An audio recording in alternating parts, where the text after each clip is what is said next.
I'm going to explain, because we've got about 15 people into it. I'm going to explain that we're not doing the I4S update right now. We'll try to do it later. Just put out a chat. Okay. Let's see if anybody answers. And then we don't need 10 minutes for intros. You need 1 minute, it turns out, for the sponsors, and I need 3 minutes for operations. So we'll start 5 minutes.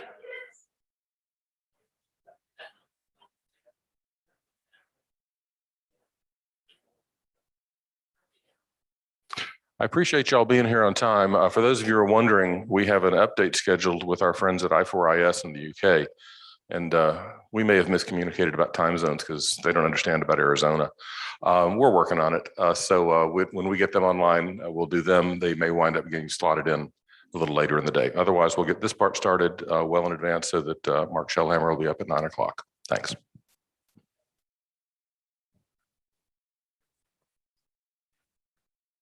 Okay, let's see if they show.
request for. Great, that'll be a good time to do that. Yeah, good time to do that. All right. All right, we still have not tracked down our folks in the UK. We'll try to get them on later in the day, but we're going to go ahead and get the regular program started. So thank you for being here. We've had a little bit of attrition. I don't know how much of that is due to late nights. I don't know how much of that is due to early airplanes. If it's late nights, maybe people will be coming in a little later during the morning. We're going to start off, as we've done every morning, with our chairman, Doug Lost, to thank the patrons who made this possible. So, Doug.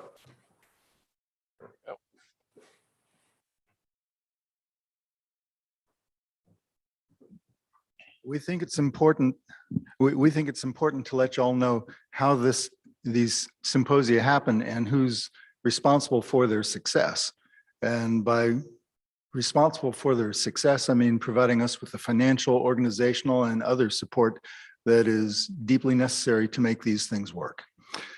The folks who have generously become patrons for IRG, this symposium, are the University of Arizona, Limitless Space Institute, the Pima County Economic Development Group, Breakthrough Initiatives, Bain Books, AGM Precision Machining, the individuals Rob Hampson and Joe Meany, Arizona Technology Council, Boost Phase, Broder Partners, Nexolve, Phantom Space Corporation, the individuals Ken Roy and Martha Knowles, Visit Tucson, Chris Mooney Photography, and the individuals James Early, Henry Kate, Thomas Wickland, and Phil Lubin.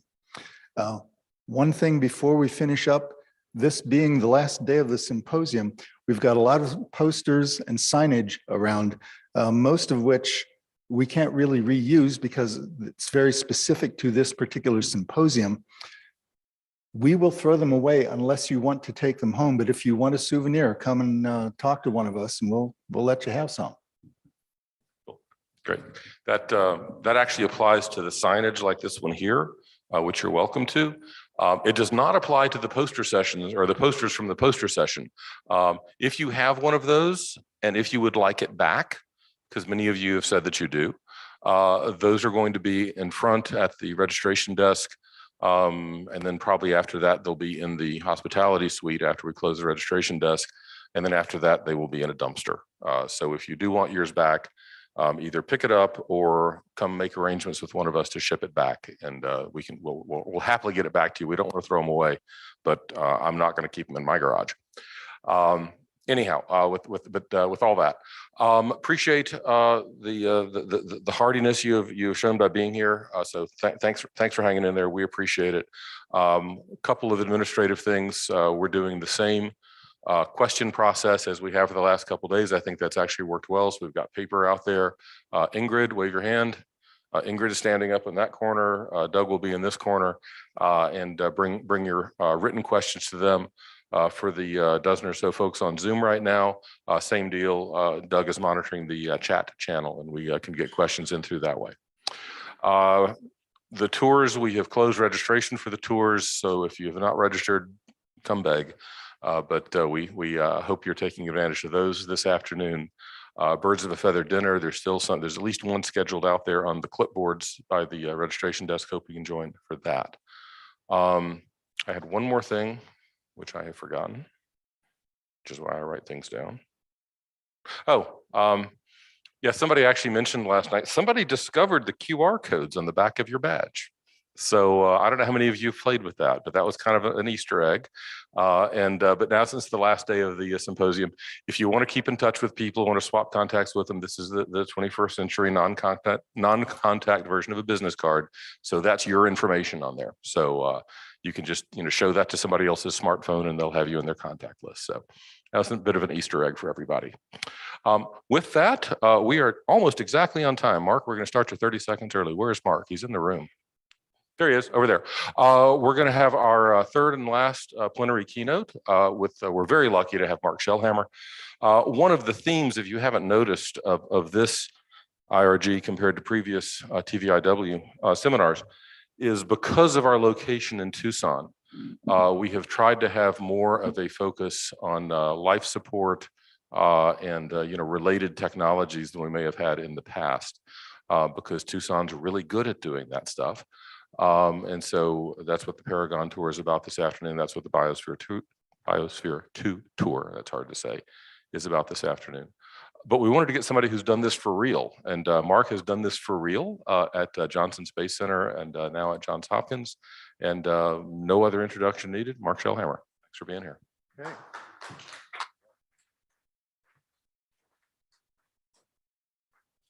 Thank you. Good morning, everybody. Thanks for holding out for the last keynote. I hope it meets your expectations or exceeds your expectations. So you actually undercut my introductory comments a little bit, because I was going to say to some extent that I've noticed that a lot of the talks and a lot of the discussions over the past few days have not completely, have not completely considered the human element. And there's a tendency to talk about how to build a better rocket, how to do something faster, how to concentrate on the technology and the engineering and the machinery. And I'm going to make a case that you ignore the human element, first of all, at your peril. That is, if you plan on sending people into space. We could debate whether you want to send people or automatic probes and robotic probes. I think that's a different discussion. I'm prepared to have that discussion, but probably not today. But at the same time, if you do accept that it's useful, meaningful, important to send people into space, you have to figure out how to accommodate them so that they can do their jobs. But also, part of it that's neglected that I hope to get to near the end of my talk today is the fact that the people become part of the system, part of the engineering and technical system. So if you want a resilient system that can repair itself in the face of unknown obstacles and anomalies during something like an interstellar journey, the people become a part of that. The people should not be an afterthought that you stick in after all the engineering design work has been done. You can take advantage of the fact that people are there and people are resilient and can take care of problems that are unforeseen when the spacecraft and the habitat are first designed. So it's a two-way process. So I'm going to start by saying that quote that some of you may have heard before: concern for man and his fate must always form the chief interest of all technical endeavors. Never forget this in the midst of your diagrams and equations. Of course, Albert Einstein was not talking about what we're talking about specifically, but I think it's a point worth keeping in mind. So with that, let me jump into some things that I think are relevant to the challenges that will be faced by crews and missions. Missions meaning the crew, the interactions among the crew members, the crews trying to accomplish their tasks, the crew interacting with the spacecraft and the habitat. I'm going to focus most of my talk on NASA's plans for Mars, understanding that it's a big extrapolation from what we're doing in the space station to Mars, and it's a huge extrapolation from that to doing anything beyond Mars in intergalactic space. Nevertheless, NASA has given a lot of thought, not only NASA, many others, given a lot of thought and promoted a lot of research on the Mars problem. And you can see here on the title slide that even though I'm at Johns Hopkins now and a faculty member in the School of Medicine, where I've been for about 31 years now, and I was doing before that, I was doing life sciences research in graduate school. So I've been in this business for quite a while.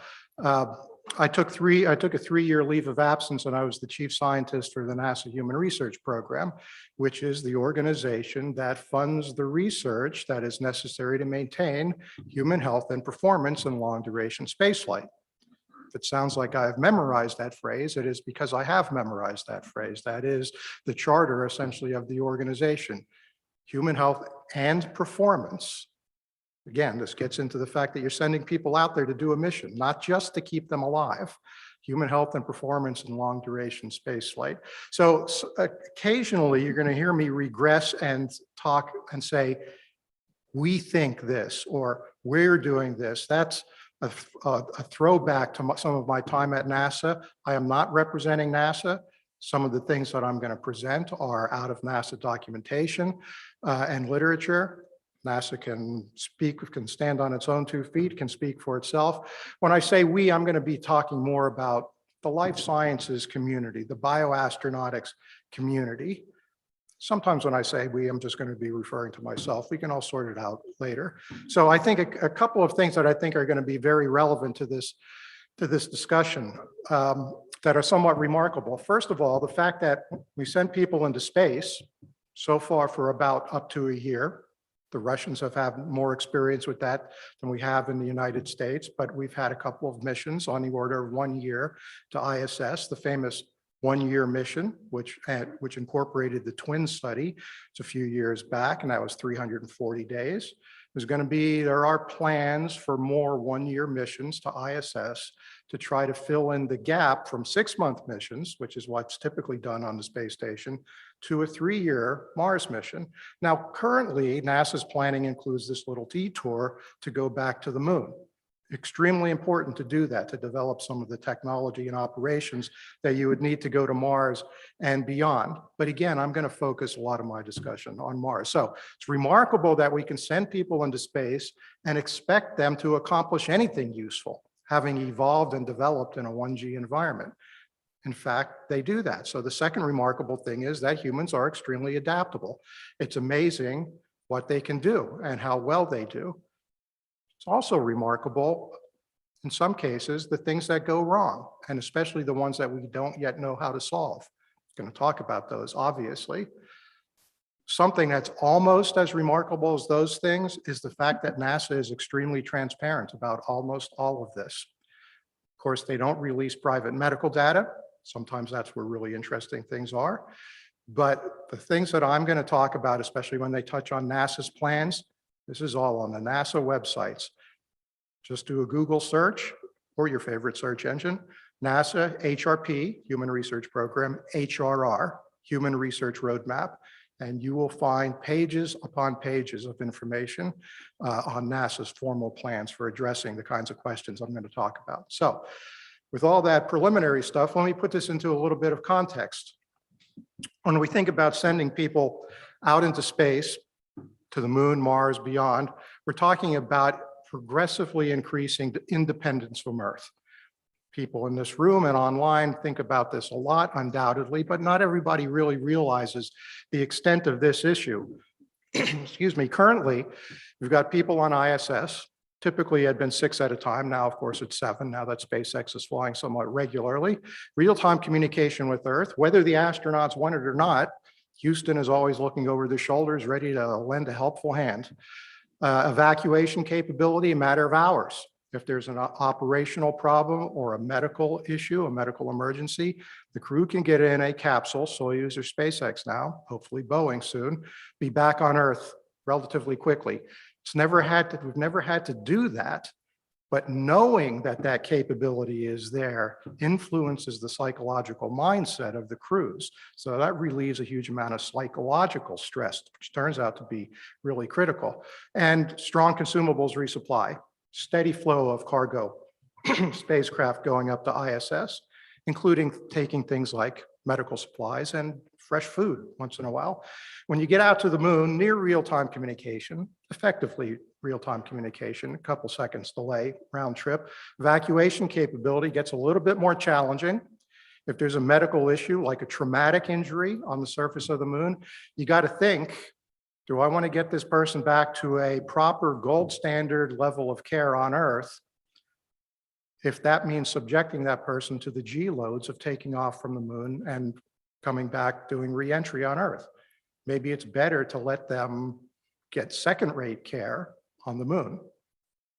Have to make those decisions. Hopefully, they've been thought of ahead of time. Limited consumables resupply because of the distance. Now, when you get to Mars, that's completely different. No real-time communication. One-way communication delay can be on the order of 20 minutes. One way. That's assuming that the Earth and Mars are not on opposite sides of the sun at the time, or other issues that may impair communication. So the crew is on their own if there's an emergency, including a medical emergency. Essentially no evacuation capability. This is something that's also important to keep in mind due to the orbital mechanics and propulsion limitations. Once a crewed human mission to Mars gets past a certain point, and I don't know what that is, it could be a week out or a couple of months out. Once it gets past to a certain point, it is going to Mars and is going to do its 3-year mission. Half the crew could die halfway through the mission. You have to wait until the planets are properly aligned to bring them home, or else you don't have the propulsion capability. So this has to influence your mindset in the planning, including the mindset of the crew. Somebody dies or gets an intractable disease 3 months into a 3-year Mars mission. Are you going to be using all of your medical supplies to keep that one person alive when you've got 3 or maybe 5 other crew members to take care of? You want to think of these things, and you want to make sure that all the crew members are on board with what the decision might be. So no evacuation capability, no consumables resupply. What you take or what you pre-position is what you have.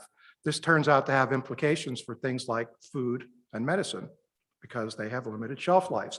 So I'm going to talk about 3 general categories of things. What are the issues? What do we know from experience so far? Humans in space. What are the troubling trends from those experiences? And what we just do not know. What's really out there on the edge, including what we don't know that we don't know. The unknown unknowns, the things that are going to come up and bite you because you solved all the known problems. So what we know, and what we know is to a great extent, not exclusively, but to a great extent, due to research that's going on the International Space Station. Continuous human presence for over 20 years, pretty remarkable. And ISS is a pretty busy place. The last time I heard, and I think this is still true, except for routine operations and maintenance, the biggest user, the biggest single user of crew time on ISS, crew time being the most valuable resource, biggest single user of crew time is the NASA Human Research Program, because NASA recognizes this is why we're sending people into space for long periods of time on ISS, to figure out if we can send them into space for longer periods of time somewhere else. So these are just pictures of some examples. NASA websites are full of these things. Down on the bottom, you see somebody doing undoubtedly an HRP experiment, a cycle ergometer, measuring gas exchange, wearing some electrodes. The upper 2 pictures include Scott Kelly, who was on the twin study in the 1-year mission a few years ago. On the right side, he's giving himself a flu shot. Why is he doing that? They're not worried about getting flu in space. That is a titrated perturbation challenge to the immune system. That was part of the twin study. His twin brother, Mark Kelly, who stayed on the ground, did the same thing. He probably had a doctor or a nurse give him the injection, but basically the same procedure. And on the left-hand side, for reasons that I will go into in a few minutes, Scott Kelly is getting an ultrasound examination of his eyeball. Turns out that that's a really critical issue. So NASA looks at things this way, and not only NASA, but generally most space researchers in the life sciences, in terms of 5 overall hazards. The hazards are the physical things, physical and operational things that happen in space. They lead to a particular set of risks.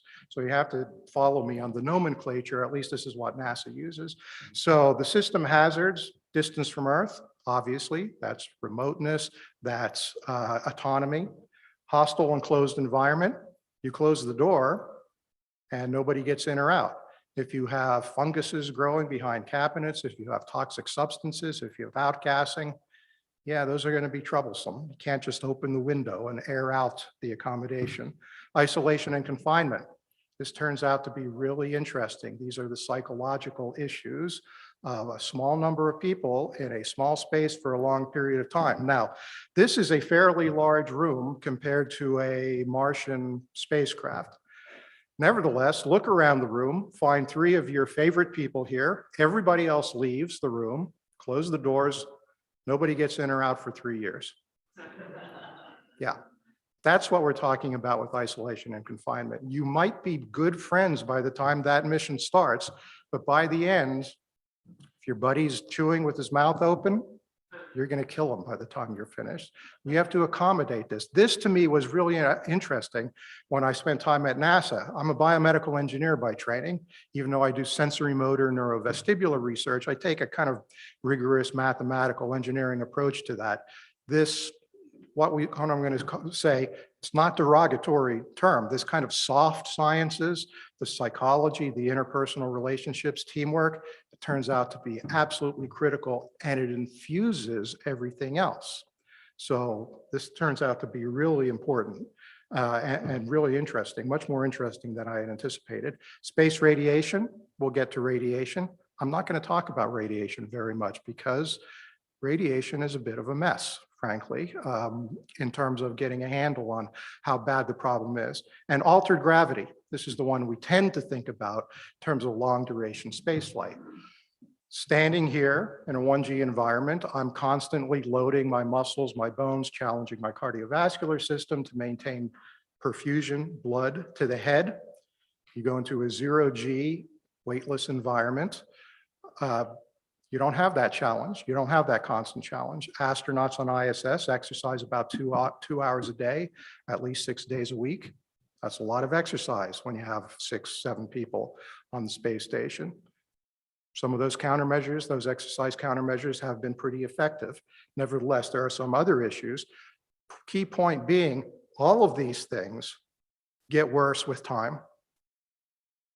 So none of these are really inherently self-limiting.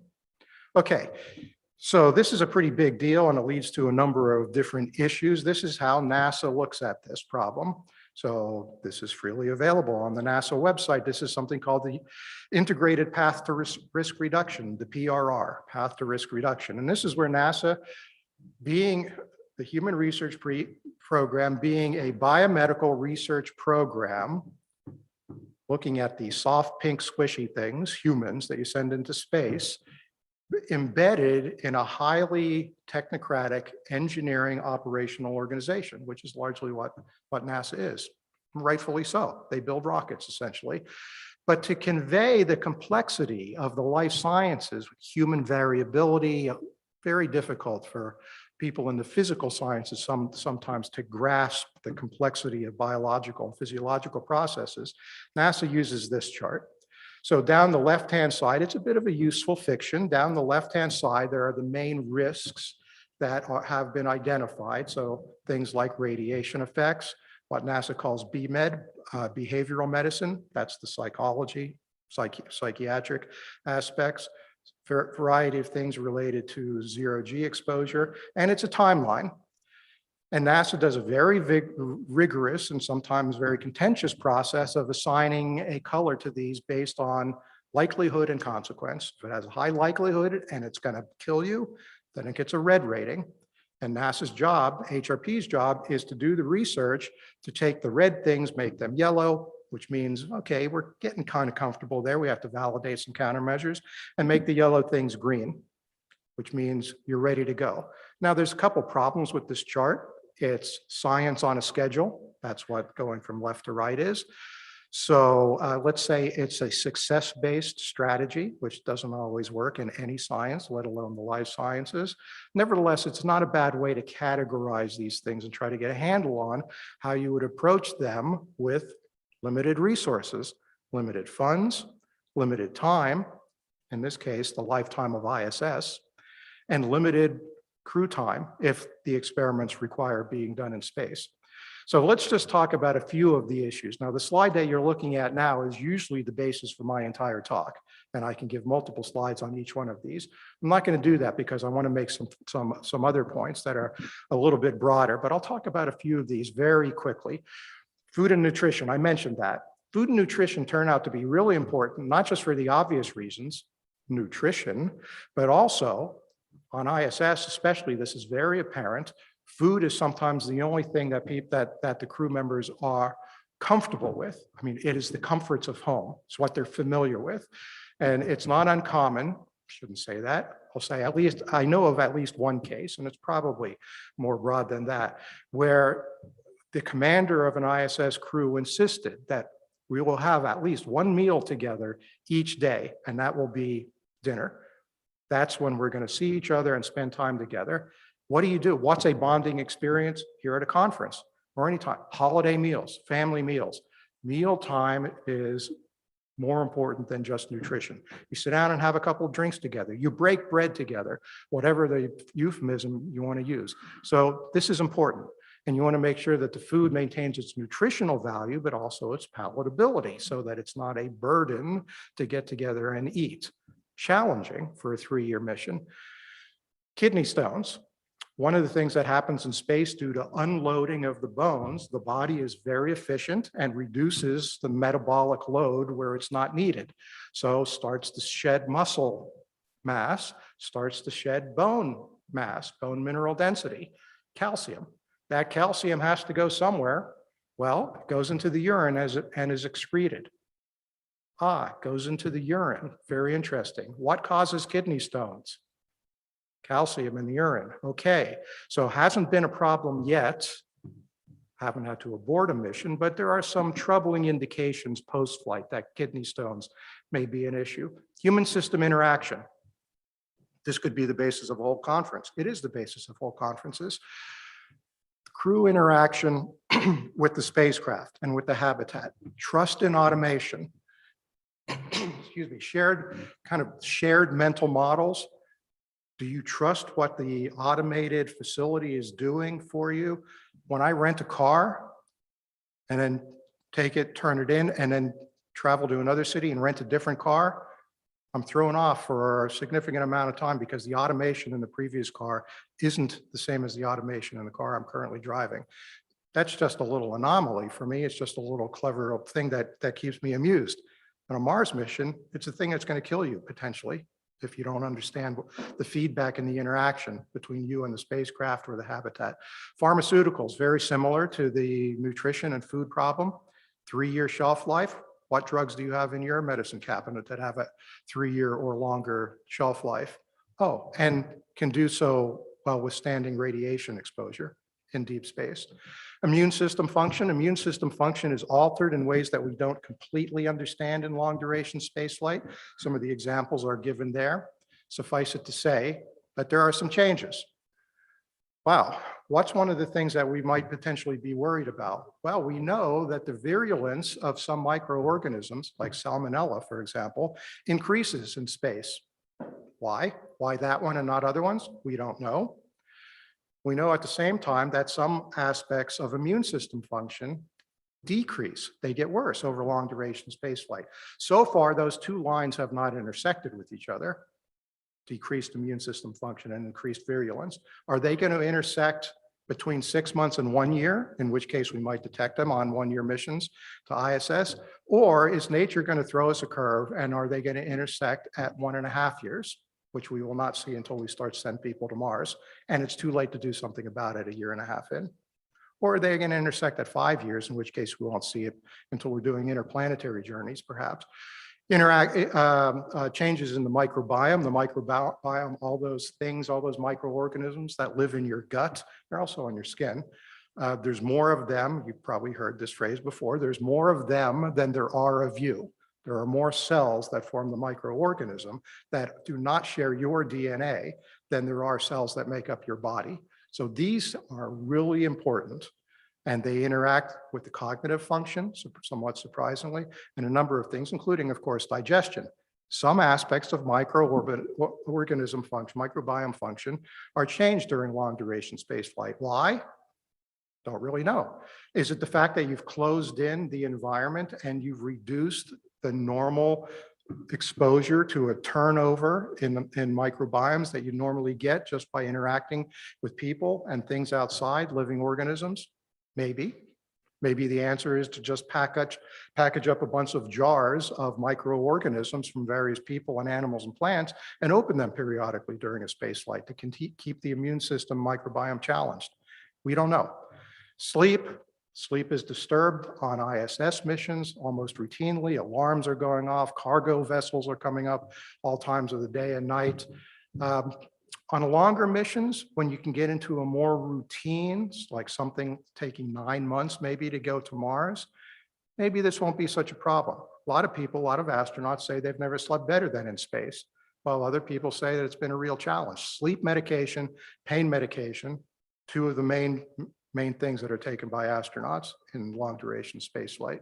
and arrhythmias, heart arrhythmias. Not so much of a problem yet, but it's one of those things that is extremely rare, happened on one of the Apollo missions, extremely rare, but has potentially dire consequences. You don't want to have a cardiac problem in an astronaut in space. Now, in addition to all those really interesting things, which are kind of space related, I mean, it's all physiology, right? But they're basically consequences of going into space. There are other things that are just consequences of being a human. So traumatic injuries, rashes of various kinds, all sorts of things, some of which get worse in space, space motion sickness due to neurovestibular effects. So NASA has put together something called the Exploration Medical Condition List, MCL. You can look this up online.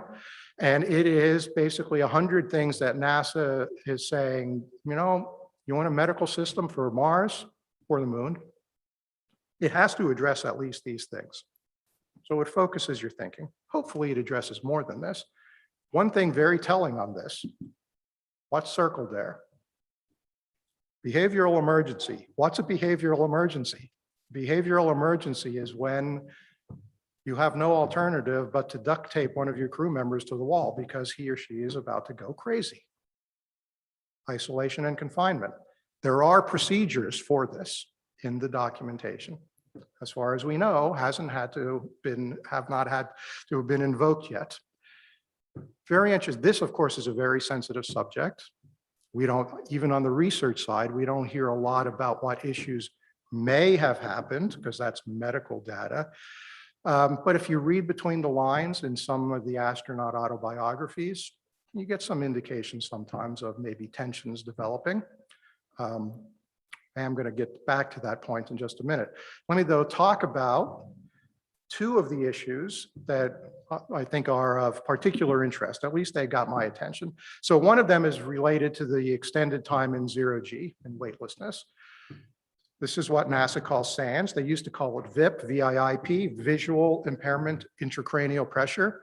So VIIP, just about the time everybody was finally memorizing what VIIP actually stood for, that NASA decided it's time to change the acronym. So now it's called SANS, Spaceflight Associated Neuroocular Syndrome. So are there enough vague words in there? It's spaceflight associated, which means we're not exactly sure what aspect of spaceflight causes this, probably the zero-G part, the weightless part. Neuroocular, okay. The eyes, the nervous system, some combination of that.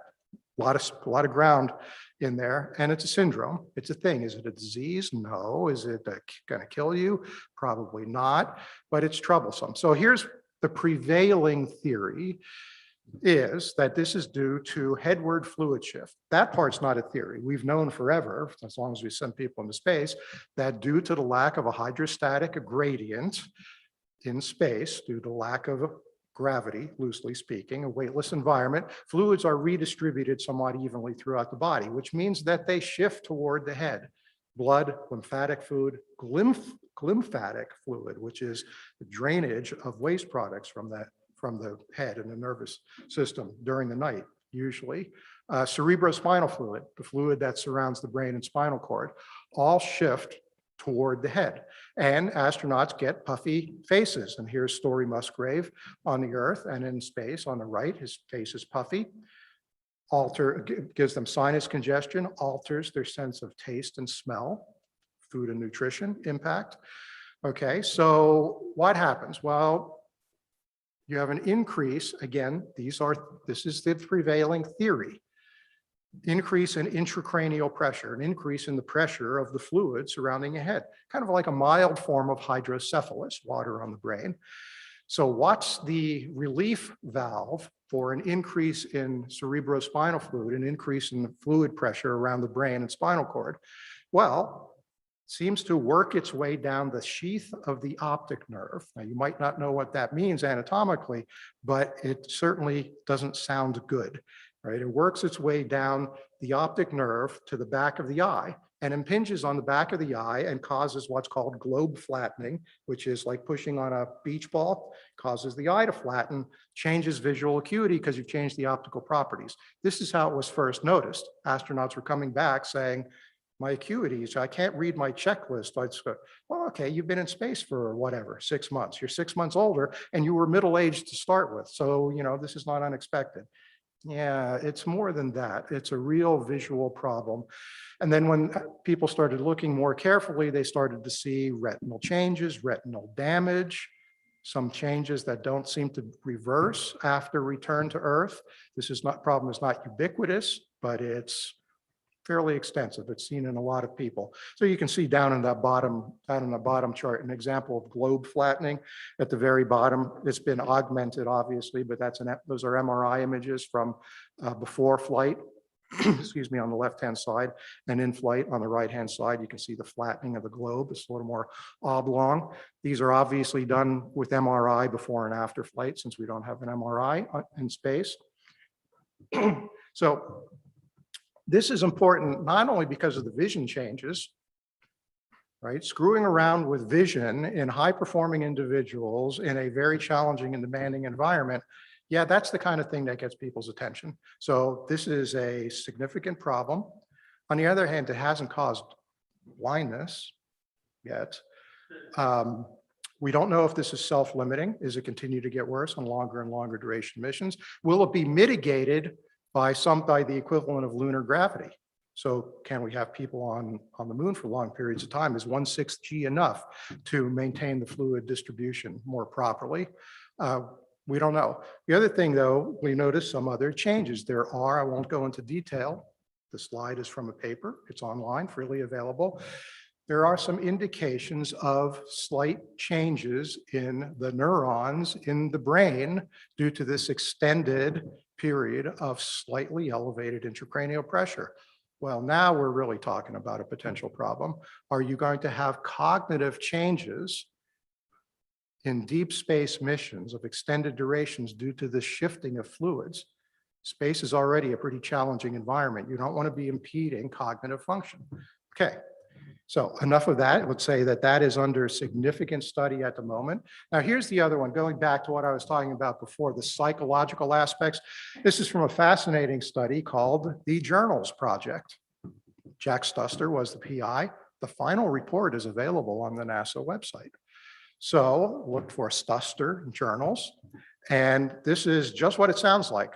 For the period of this study, those astronauts who agreed, did all the consent, signed all the forms, agreed to participate, filled out journals while they were in space on a periodic basis, once a week, once every other day, I don't know what it was. And, it's a journal. They can talk about whatever they want to talk about. The text is downloaded to a very secure server. The PI goes through and does some automated analysis, figuring out what are the things that the astronauts are talking about during, in this case, up to 6 months on the space station. Well, it's a very enlightening reading. It turns out exercise and food are something that they're very concerned about. But if you went one step further and extracted journal entries on conflict, words that indicate that the crew or the crew and ground control are not really getting along as well as they would like. Or on the right-hand side, group interaction positivity ratings. You take the good things like, hey, this is exciting, I'm having a great time up here, peak of my career, and subtract the negative things like, I'm going to kill my crewmate because he's eating with his mouth open all the time. And in both cases, the trends are not really promising. So this is divided into quarters of a 6-month mission. And in particular, now we don't know if are these trends, are they going to continue? Can we extrapolate based on these? Are they self-limiting? Are the indications here of any significance? We don't know, but what's a little bit troubling is that they don't match the temporal changes that we know from other studies of people in stressful situations, like maybe sitting in a conference talk like this one. There's something called the third quarter effect in many of these conditions. Third quarter effect is being a junior in college, right? The first 2 terms, first 2 years, very exciting, meeting new people, doing new things. Senior year, very exciting, light at the end of the tunnel, you're about to finish. That junior year, you're just slogging through. It's like where you were about maybe 5 or 10 minutes ago in this talk. You thought it was going to be the greatest thing in the world when I first started, About halfway through, you realize that maybe it's not that exciting after all, but it's not yet the end in sight. Well, now the end maybe is in sight, so we're in the fourth quarter. But anyway, this has been found for a huge number of things, as long as people know how long the thing lasts. An hour lecture, a 6-month mission, wintering over in the Antarctic. ISS time does not follow that trend. Should we be concerned about that? I don't know. But here are some troubling things. Like I said, sometimes you don't really have to read between the lines to get an idea of what these issues are. So this is from the personal journey of the cosmonaut, Valerie Ryuman. All the necessary conditions to perpetuate a murder are met by locking 2 men in a cabin of 18 by 20 feet for 2 months. 2 months. Now, that was small. That was the Salyut space station, I believe, not even Mir. So that was a really small space for a long time. And the bottom one, which I'm not going to read, is kind of an official NASA statement. It was from something that at the time was called the Bioastronautics Roadmap. Now it's the Human Research Roadmap. This is defunct. So I'm afraid you can't find this particular phraseology on the official NASA website, although you can find it on some blogs and things like that. But suffice it to say that people are making the case that there are some troubling indications in terms of interpersonal relations, teamwork, people getting along. I'm going to skip that one.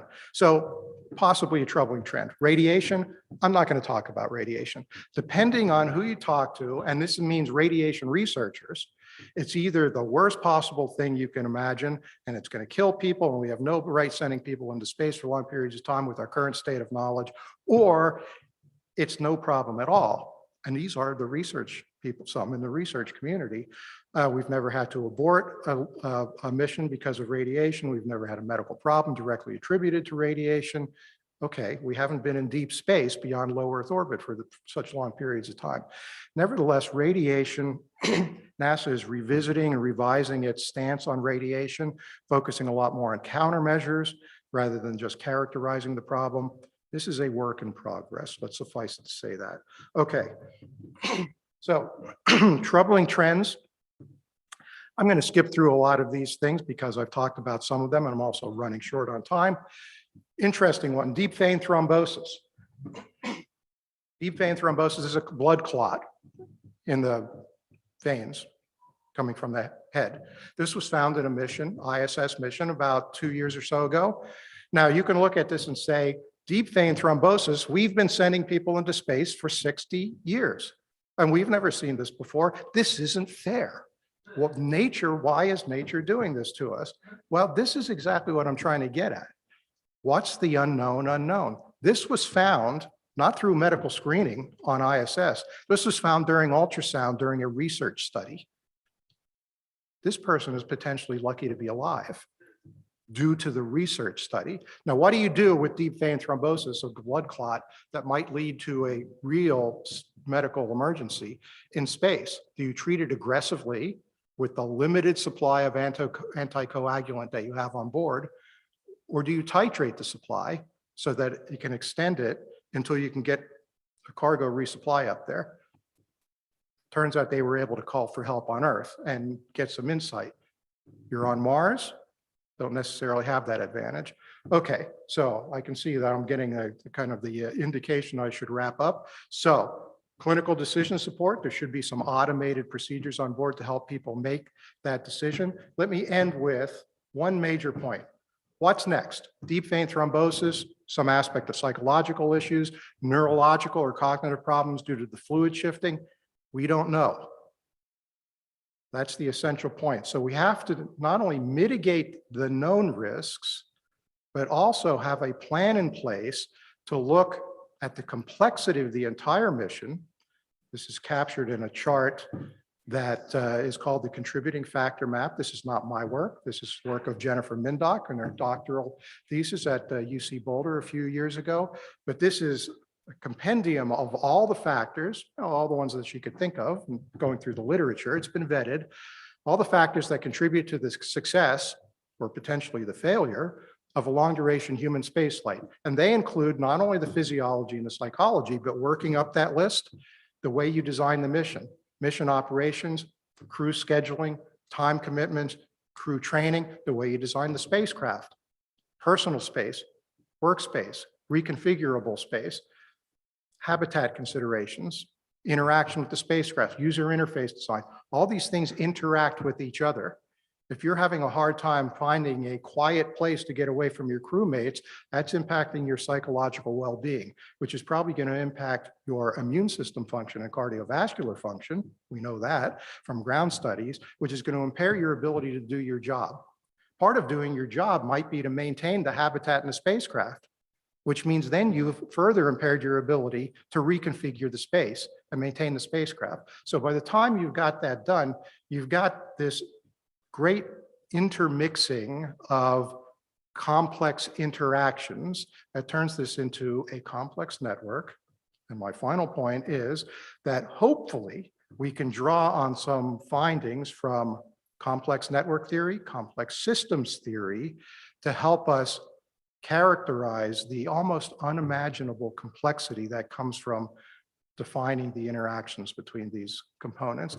That, I think, is where there is a huge need for research to look at mission resilience, which goes beyond just mitigating the problems that you know you're going to have, but also building in tolerance and resilience so that when the unexpected happens, the mission does not come to a crashing end. So with that, thank you for your attention.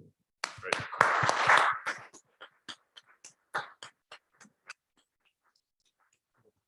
We're going to stretch time a little and do a couple of questions. We've had several from the audience, so go ahead.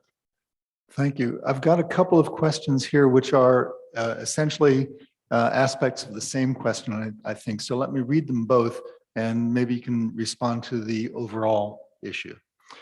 Astronauts have 20/20 vision. With vision changes due to zero-G occurring, has NASA looked at whether near or far-sighted individuals might have better functionality? And what's the current understanding of the role of subclinical health conditions such as insulin resistance in the presentation of the health issues of spaceflight? Yeah, two great questions. So obviously the first one is a little tricky, right? Do you want to start sending people with known, vision change, myopia, hyperopia is not going to kill you, but you've kind of crossed a line when you start to say, we're going to start sending people with known deficiencies, anomalies into space because the spaceflight environment will tend to counteract them. There are some people, well, at least one, who used to hound me a little bit during my time at NASA, who think that we should be sending people into space for long duration flights who don't have legs, either through a developmental anomaly or amputation, because that's the fluid reservoir. That's where a lot of the fluid comes from that shifts to the upper body. And you don't really need the legs in space. They just get in the way. So you reduce volume requirements, a lot of things. Now, there's some ethical issues in an emergency. You would still like to have your legs when you land back on the Earth.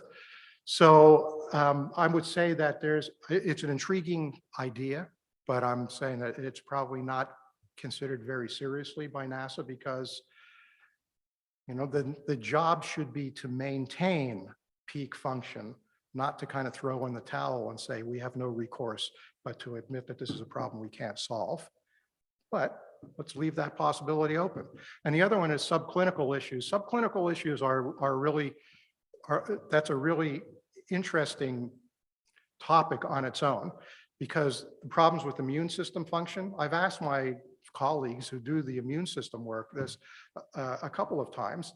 If there are changes in the immune system function in long duration spaceflight, and astronauts come back from 6 months to a year on ISS, and after spending time in the medical tent, coming back from Kazakhstan, what do? They land at Ellington Field in Houston, and they are immediately embraced by their families, including these little bags of germs called children. Right? And yet we don't hear a lot of reports of astronauts coming down with contagious diseases of various kinds immediately after their return.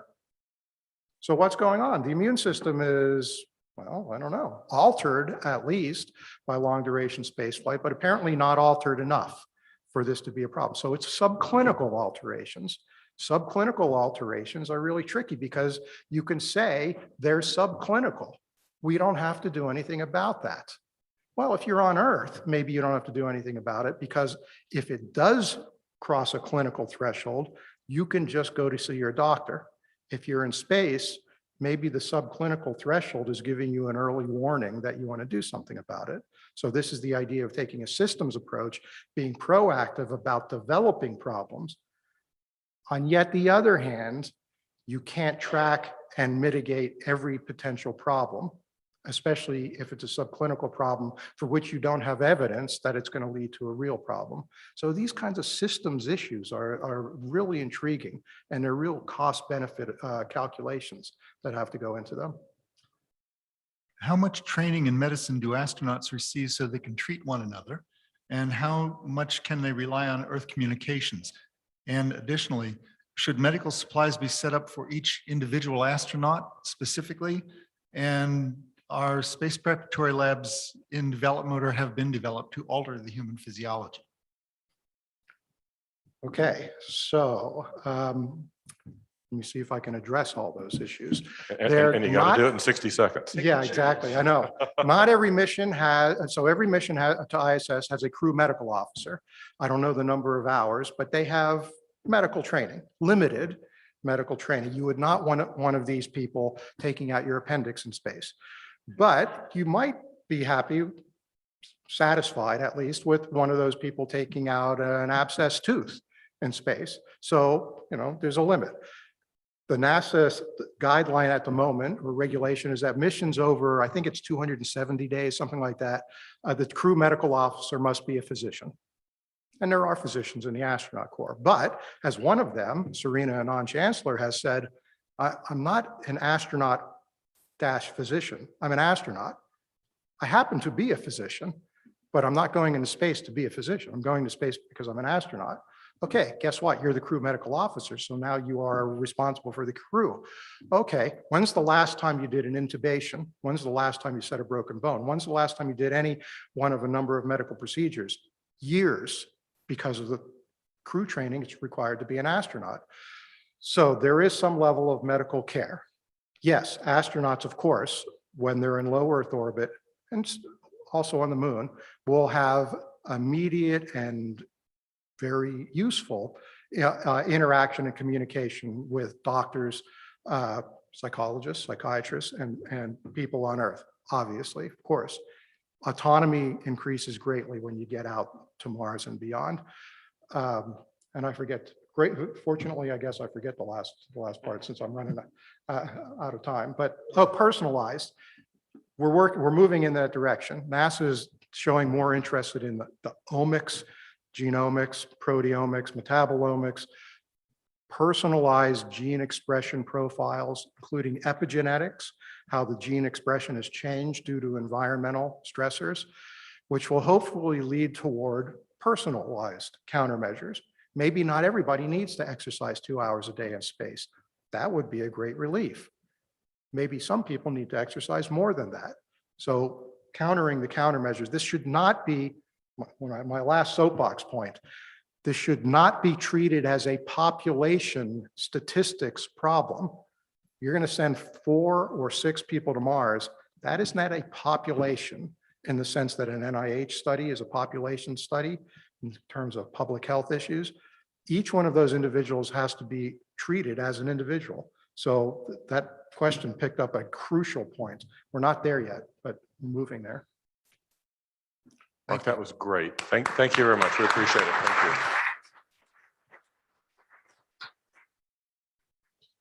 All right, before I bring up our next speaker, I have a small apology to make. I implied that perhaps the folks at I4IS had not understood daylight savings time. The challenge is that we didn't communicate successfully with our friends at I4IS. We didn't give them the Zoom link in time, so that's why they weren't online. Our fault. We apologize. If you're watching on Zoom, sorry, we'll try to get you in later in the day. So with that, our next speaker is one of our triple threats. Are you doing the tour this afternoon? As our quadruple threat is Kai Statz, is part of the Biosphere 2 team here in Tucson, part of the University of Arizona. Kai taught one of our seminars, or his team taught one of our seminars on Friday. He had a poster session up. No, he didn't have a poster? Didn't make the poster. He was invited to have a poster up on, on Saturday. He's giving a plenary talk here, and then this afternoon, those of you who've already signed up for the Biosphere Tour, he'll be on that this afternoon. So Kai, take it away. Thanks. Thank you. It's an honor to be here and have this opportunity to talk a little bit about the work we're doing at Biosphere 2. And I'm thrilled that I was following Mark's presentation because he covered in incredible detail, far more than I could provide, many of the same kinds of functions and concerns that we'll be addressing in our high fidelity Mars analog. So thank you. And also thank you for the organization of those two presentations together. So again, my name is Kai Stotz. I'm a researcher at the University of Arizona Biosphere 2, and we are developing a high fidelity Mars habitat analog. Next slide, please. Oh, that's right. I have a control. I forgot. I can do that. There we go. So like many of you, my passion and my inspiration for all that we're doing here started with science fiction. So Arthur C. Clarke's series, the Rendezvous with Rama series, was very much a part of my childhood, my teenage years. And it's really interesting when you think about the complexity of the envisioned spacecraft, those interior spaces that were full cities as the astronauts boarded and discovered their functionality, kind of reverse engineering what those things might do, as they came to life again.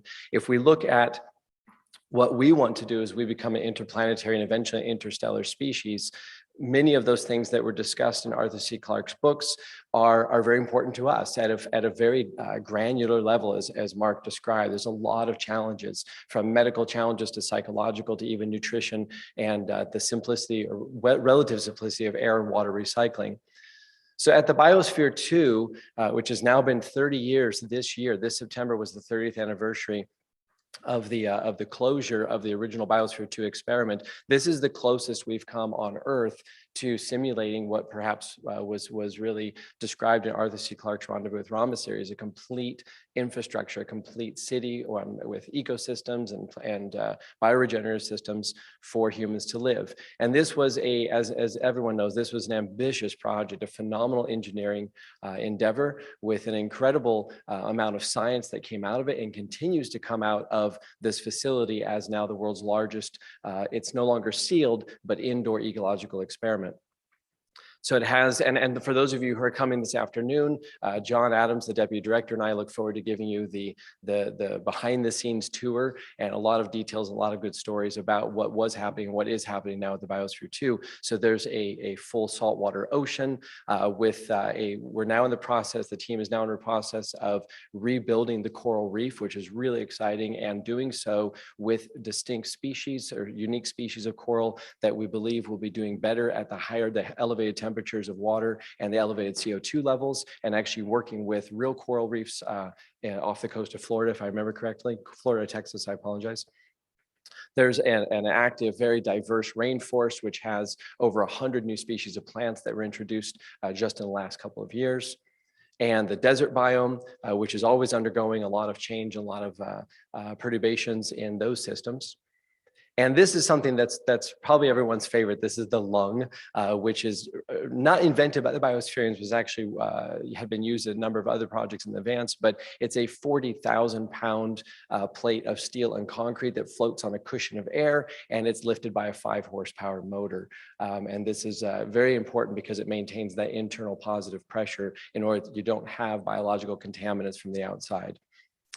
And as we know, all the way back to the 1960s with Gene Shoemaker, and you could say that the meteor crater in northern Arizona was in fact an analog for the astronaut training, the Apollo astronauts. And we fast forward to the Neutral Buoyancy Lab at Johnson Space Center, and High Seas in Hawaii, and NEMO and Hera and Mars Desert Research Station and Lunar Palace. All of these analogs have played and continue to play a part in how we prepare as a species, again, for becoming interplanetary and interstellar in the long run. And there's a lot to learn from these analogs. It's not just playing space or pretending we're on Mars. There's a lot of science endeavors of testing of tool use. NASA, as Mark alluded, is doing a lot of psychological studies because we know the challenges of taking 2 or 4 or 8 more people and confining them to a very small space for a long period of time really does induce some very real challenges. So a number of these analogs have been used for those. Those in italics, like the LSSIF, NEMO, and Lunar Palace 1, and now SAM were or are sealed habitat analogs. That changes everything. That's a completely different game when you're actually closing those loops, the air, water, and food recycling systems. So this is from 1987. This is the test module. It was the second prototype for the Biosphere 2. And this is the one that was ultimately used as a model for building the real biosphere, the full Biosphere 2. So this photograph was taken with the original Biospherians, one at a time. A number of them were living inside of the test module. This is about a 400 square foot living space. I think 11,000 cubic feet total, including the lung. There's a miniature lung there to the right. And Linda Lay has the record of living inside for 3 weeks. She's now a resident of Oracle, Arizona, just up the road from the Biosphere. And Linda and Mark Nelson, a number of the people, we're in contact and working with the original Biospherians. They all say the same thing, which is that within that first day of being inside, they gained an intimate relationship with the plants and the ecology of that space. They recognized that every breath they took was it directly related to those plants in that space. And I think that's something that I find fascinating. I'm excited to experience that myself when we get this up and running again. So this building, this test module is now the cornerstone to our revised or refurbished Mars habitat. So we're starting with that. So starting in January of this year, Trent, Tresh, and I, and John, and some of the Biosphere staff started working on this. Is what it looked like. Not exactly a pretty picture. We used jackhammers and shovels and saws, and we had to chase out rats. And there was 30 years of plant growth. The desert is prolific at taking over things. And so this was day one. And I have to say it was daunting. When we walked up, and Trent and I actually moved to the Biosphere to live on campus, I think I tapped John on the shoulder and said, did I really sign up for this? And so we labored anywhere from 12 to 18 hours a day for 6 months straight, 5 to 6 days a week at getting this particular building refurbished and operational again. So I want to share with you just some of the fun photographs. We were grinding and cutting and vacuuming, and it was a dirty mess to get this place up and running again, rewiring, cleaning, and sanding and painting and priming. And even I want to talk just one of the aspects of the science that we're applying to this. Otherwise, it looks like a construction project, but every single step of the way, we checked in with the science reality of what we're trying to accomplish. So we actually ended up coating all the upward facing glass panels with a 100% pure silicone elastomeric. We recognize that as of right now, with the technologies we have, we're not going to have greenhouses above ground on Mars. It's just not going to happen. And not only that, even if we did, there's probably not enough light. The ambient light fall on Mars is about 50% of a bright day on Earth. Yes, some food cultivars will grow in that. Most food cultivars will require additional lighting. So we did our best to use this existing building and reproduce the light conditions that we might have on Mars. And so we painted all the upward facing panels with a silicone elastomeric, which reduced the optical transmission to about 15% through that. And the vertical glass members, we now have a window tint, which reduces it to 50% optical transmission. So when you're inside of the test module, which will be our greenhouse space, you are in fact receiving a very similar light fall as you would receive if you were on Mars. And we really took that each step of the way in terms of we chose paints, for instance, that are low VOC paints, which also means they're not very durable. So we also have this was a prototype pressure suit. We have 2 pressure suits, fully functional pressure suits that can operate from 1 to 4 PSI over ambient. These were developed by Smith Aerospace Garments out of Portland, Oregon. And we did our first test back in February with John Adams, the Deputy Director of Biosphere 2, in a pressure suit. And he did a full 1-hour walk around, tested tools, climbed ladders to experience the challenges of working in a pressure suit. This is something that science fiction doesn't typically show us. They have skin tight suits or baggy suits. It's not the same. As soon as you put on a proper pressure suit, you are severely limited in your motion, even a well-designed pressure suit. So we have 2 full pressure suits and we'll have more in the future, that team members who come to our habitat will be using every time they exit for a proper EVA. We have our first shipping container. Our crew quarters will be attached, hermetically sealed, and attached to the greenhouse module. We'll have 2 shipping containers that will represent or will be our crew living space. We replaced over 3,000 pounds of air handlers and heat exchangers within the system. That was probably over 200 amps of service with 2 mini splits for a total of about 25 amps of service. So there are some things in the last 30 years that have definitely improved in terms of heating and cooling. And we rebuilt the lung, which was a major endeavor. So lung, again, is the automated pressure regulation system. For those of you who are coming on the tour, we'll actually demonstrate this.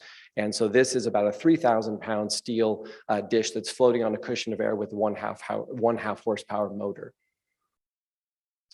And one of the things I really enjoyed as a manager of this project is the volunteer efforts. Even during COVID, we were able to safely and systematically have volunteers come in every 2 weeks from all over the United States. Even the Mars Desert Research Station sent their associate director and the niece of Sharon Rupert, who's the director of Mars Desert Research Station. They came to help us, which was a wonderful camaraderie between two analogs. And just another photograph of this was our last volunteer crew just towards the end of June. So this is how it looks today. And there's a little more grass growing around after all the rain we've had this summer, but it's a vast improvement over how it was just about 9 months ago. And then on the 29th of June, we conducted our first sealed test. We had 5 people inside for 4 hours with some basic plant and food cultivars. We had NASA-approved Doritos, and we played a board game and assembled a robotic farming implement for about 4 hours. And this is a kind of an area I climbed up in the space frame and took this photograph. And so this was a lot of fun. And during this is the first time in 30 years this building had been sealed. And so we're very proud of our ability to get it up and running again. Of course, we had 3 full sets of data monitors. We monitored CO2, oxygen, pressure, humidity, and temperature. And all this data and with the full analysis is on our website. So I won't go into the details here. And this ties in, I just want to briefly mention this. This ties into a project called CMOC, which was originally funded by Arizona State University, and that's where I got my start in this entire endeavor. So CMOC is a research-grade computer model with an educational web interface. And it's hosted by National Geographic at this time, funded by and hosted by National Geographic, is free for all of you to use. And that's cmoc.space, that's SIMOC.space.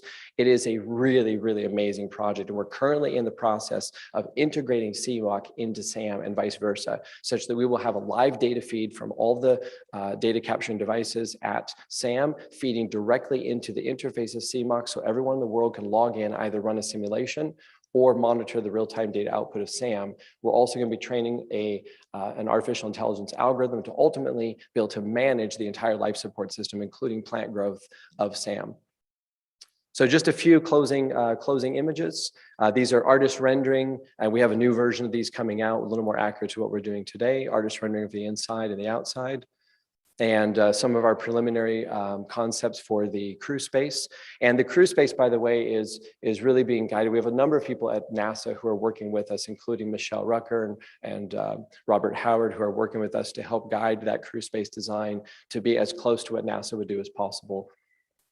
Our Mars yard, there's a number of really exciting things we're going to have in this project. Our Mars yard is over a ½ acre. We have an indoor space that's 6,400 square feet that'll have a simulated and scaled Martian crater, an outdoor space that we can reconfigure, basically bulldozer and tractors on an as-need basis for the visiting teams. We have a neutral buoyancy lab. We discovered in some of the old greenhouses a giant fish aquarium with a plexiglass side. So we're refurbishing the fish aquarium. It's large enough for 3 people in scuba outfits. So we'll actually be doing scuba training and taking our people in spacesuits underwater. It's small, it's a start, not much mobility, but we're hoping to then raise the funds for a proper NBL. We also have a gravity offset rig that's being co-designed by one of Hollywood's top stuntmen, a personal friend of mine. So we'll be able to simulate various degrees of gravity. And the science objectives, quickly, the number 1 is the transition from physiochemical or machine-based to bioregenerative, meaning plant-based life support systems. We'll be the first analog in the world that I'm aware of to make that transition from an entirely mechanical life support system, air and water recycling, over to a hybrid between that and plants, which we believe will be a long-term solution for long-duration stays off-world. We're going to be working with regolith. Yes, we're going to induce perchlorates. Study of the microbiome, as Mark alluded to, is very, very important, especially in a space in which people are transitioning on a regular basis. Use of pressure suits, and as I mentioned, the computer model.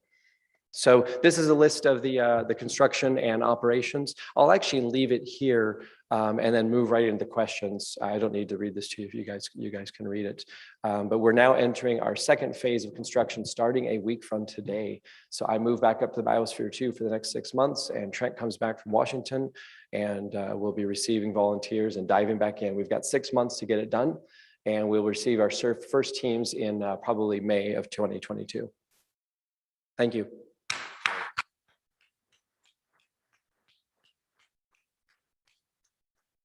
Thank you.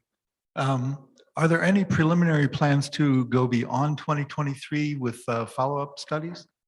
Oh, absolutely. I apologize. I didn't describe this properly. This is a research platform. We have a 5-year plan. We're hoping to be running for 10 or 15 years. So we are building not just something for one study, and those studies that I mentioned in the previous slide are our own interests. This is a research platform for research teams from all over the world to come in. You bring your project to us. We review it, we approve it, we guide it. And so there will be teams coming in from anywhere from 5 days to several months, just like MDRS or high Cs or any of the other analogs. So this is not just a platform for us at the University of Arizona. We're building a platform for you, and that includes NASA, and they've already expressed a lot of interest in coming in using the facility. So I apologize I didn't make that clear. Would that also include perhaps eventually refurbishing the full Biosphere 2 for such tests? Maybe that's a bit more expensive. The Biosphere 2 as a whole was an incredible project, but it also represents what we might do on another planet 200 years from now, 150 years from now. I mean, it's a very ambitious endeavor. What we're doing is it's much more realistic for 20 years from now, 15, 20 years from now. So there has been talk about sealing the Biosphere 2 up again, but it's in the several $1 million to do so. Yeah, so it's possible, but not on the radar right now. What are the health qualifications for your analog astronauts? Health qualifications. We don't have strict health qualifications. It's a good question in the sense that because we are an analog that's ground-based, although we want to treat it as a sealed system, and the teams will have the ability to dial up or down how much of a sealed system they're working in. So they can choose to do a pass-through air regulation where there's just constantly air blowing through, all the way up to completely sealing it. But at any time, if there's a medical emergency, you walk out the door. We never want to impair someone's life or their health because of the mission. That's not what this is about. This is about research. Yes, it's about science, but we're not going to impair somebody's ability to maintain their health. They just walk out and they go get help. So no interment in the system to add their body materials back to your simulation? No. We appreciate the carbon addition, but there's probably other ways of getting carbon. So one of our sponsors, Grant Anderson Paragon, who Kai stats as well, he has a talk which he was not able to give at this conference. Basically, it's for generation starships, and the title is "What Do We Do with the Bodies?" And there's about 8 answers to that question, all of which are kind of icky. I think Soylent Green had the answer to that. That's one of the 8. So with that, Kai, I'm going to take moderator privilege, lightning round question. Are you going to grow potatoes like Mark Watt? Are we going to grow potatoes? Everyone asks that. In my longer talks, of course, I start with a picture of Matt Damon growing potatoes. Yes, we will be growing potatoes. It turns out the potatoes, and sweet potatoes in particular, are fantastic at CO2 sequestration, oxygen production, and as we learned from the Biosphere 2, fantastic in their ability to be edible immediately. So if you compare wheat versus sweet potatoes, they're both similar in their CO2 sequestration per square meter, but wheat, we cannot digest directly. We have to harvest it, we have to process it and turn it into something else. They say it took 7 months to make the first pizza in Biosphere 2. But with yams and with sweet potatoes, you can eat them directly off the vine. There's a number of different foods that you can make from them, and they're much more satisfying from a caloric standpoint. So. With that, Kai, great job. We appreciate it. And thanks for doing the tour this afternoon. Thank you. Thank you. We're going to delay your break very briefly. That's one of the reasons we have long breaks, is to do things like this. We had scheduled an announcement for later in the day. We've had several people point out that they're not going to be here later in the day. So we want to get the maximum audience for this. So with that, Doug Loss.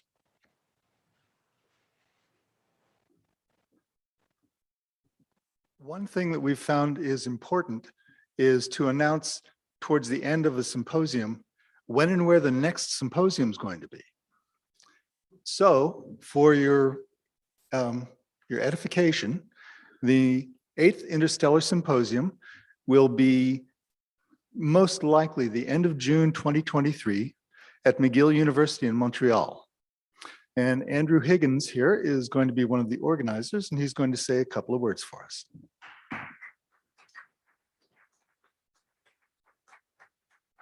It's been a very exciting couple of years for the interstellar community. We've started to reach the attention of the mainstream scientific and technological and broader general public communities.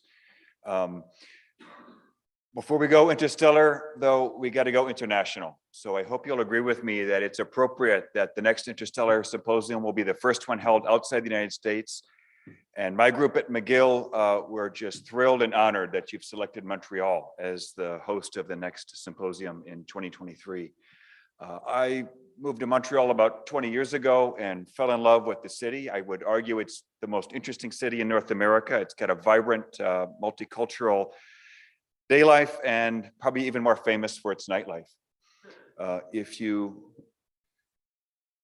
want to know where we'll be at, we'll be right on the campus of McGill University, which is right downtown, nestled between the downtown corridor and Mount Royal, which is the mountain in the city, in the center of the city. We have nice meeting facilities. McGill, because of its location kind of halfway between Europe and North America, we host a lot of international conferences there, so we have a bit of experience under our belt at this. Montreal, if you don't know, is on an island in the St. Lawrence River. We're about a 6-hour drive north from Boston or New York City. And just across the river on the south shore is the headquarters of the Canadian Space Agency, which we'll be visiting as our outing. And you'll see there's a mission control center there where the Canada arm on board the space station can be operated. So we're looking forward to seeing all of you in Montreal in 2023.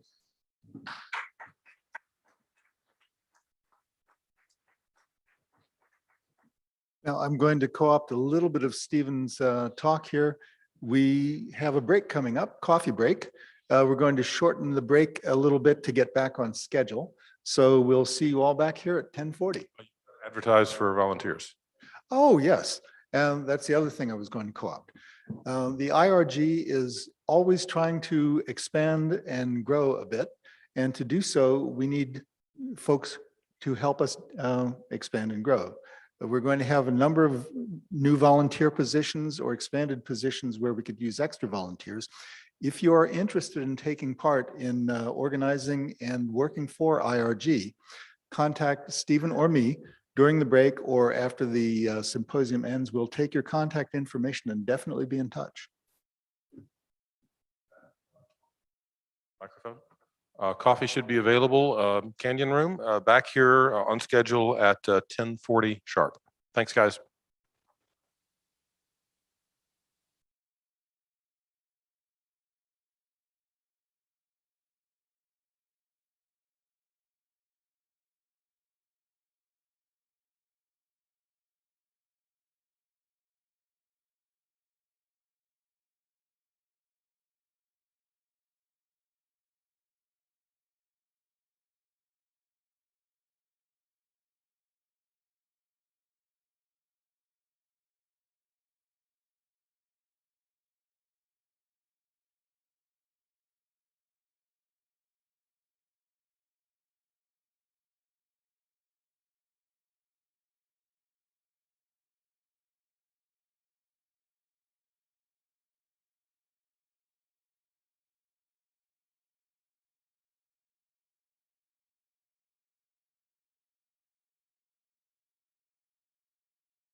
Troy Howe on? Sorry, is Troy Howe online? He's up next.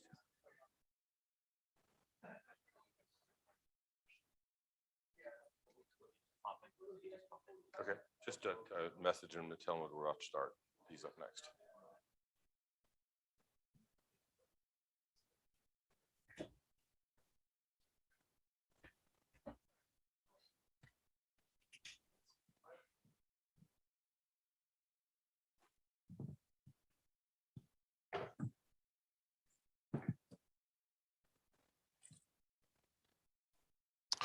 All right. I tried to drag people in from coffee, but the brownies are too good. So people are staying over there, but we're getting a few people trickling back in. So we're going to go ahead and try to stay on schedule.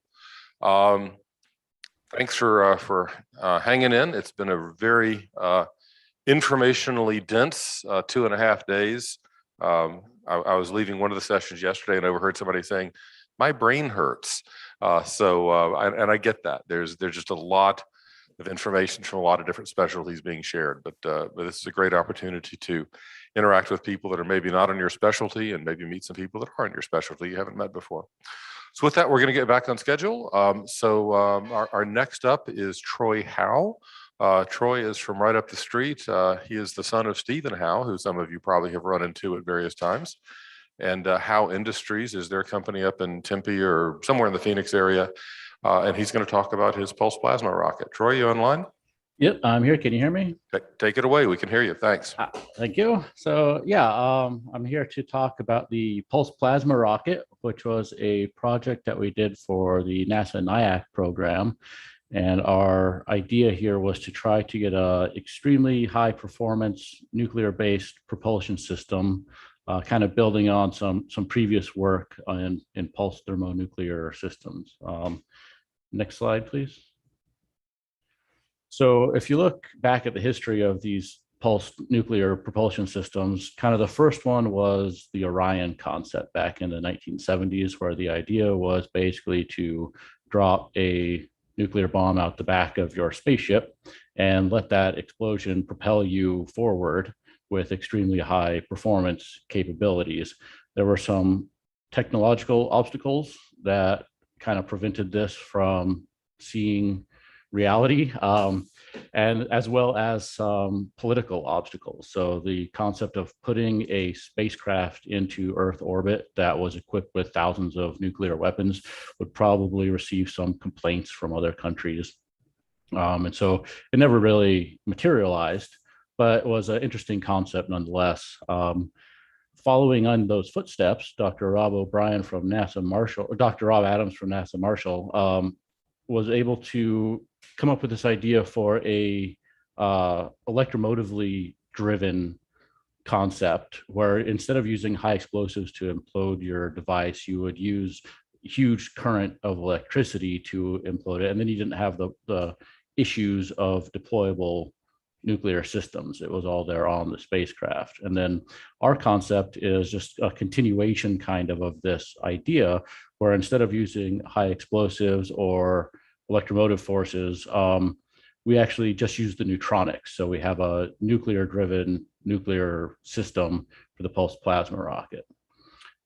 Next slide, please.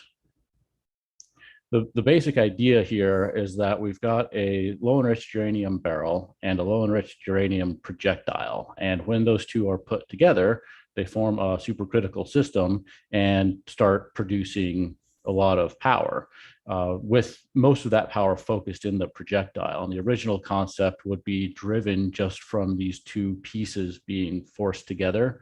But we've upgraded that to give us a little bit more control that I'll go into a little bit later.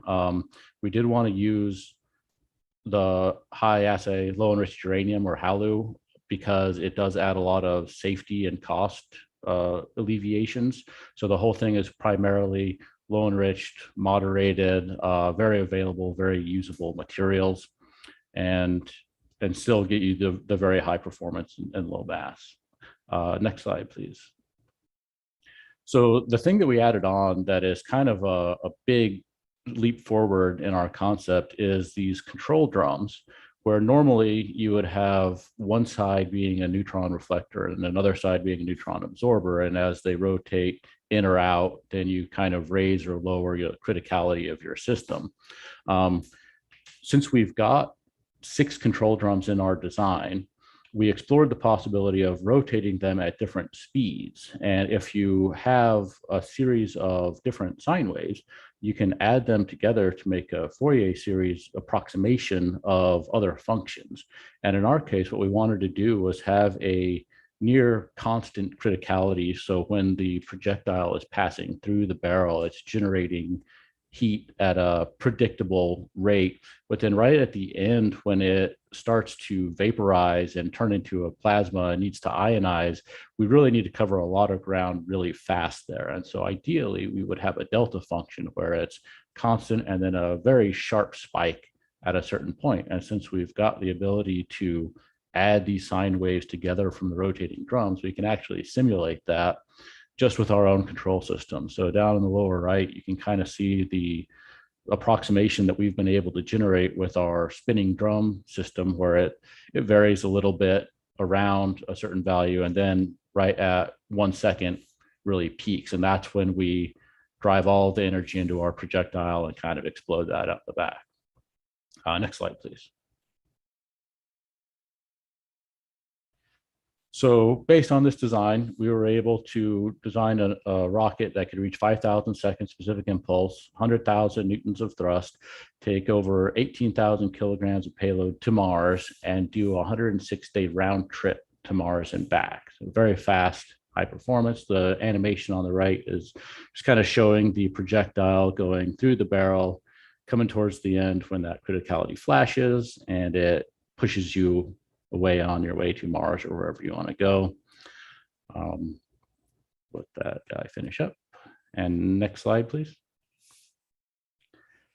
So the topics that we investigated for this project were really the neutronics.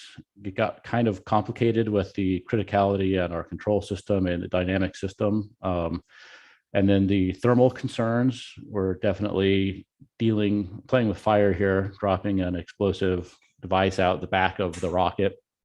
The nozzle is really integral in catching that. So we've got a plasma full of ions that we need to prevent from hitting the spacecraft. And then just the general operation on how much power does it take to work? How do you reclaim it? What's its capabilities and stuff? Next slide.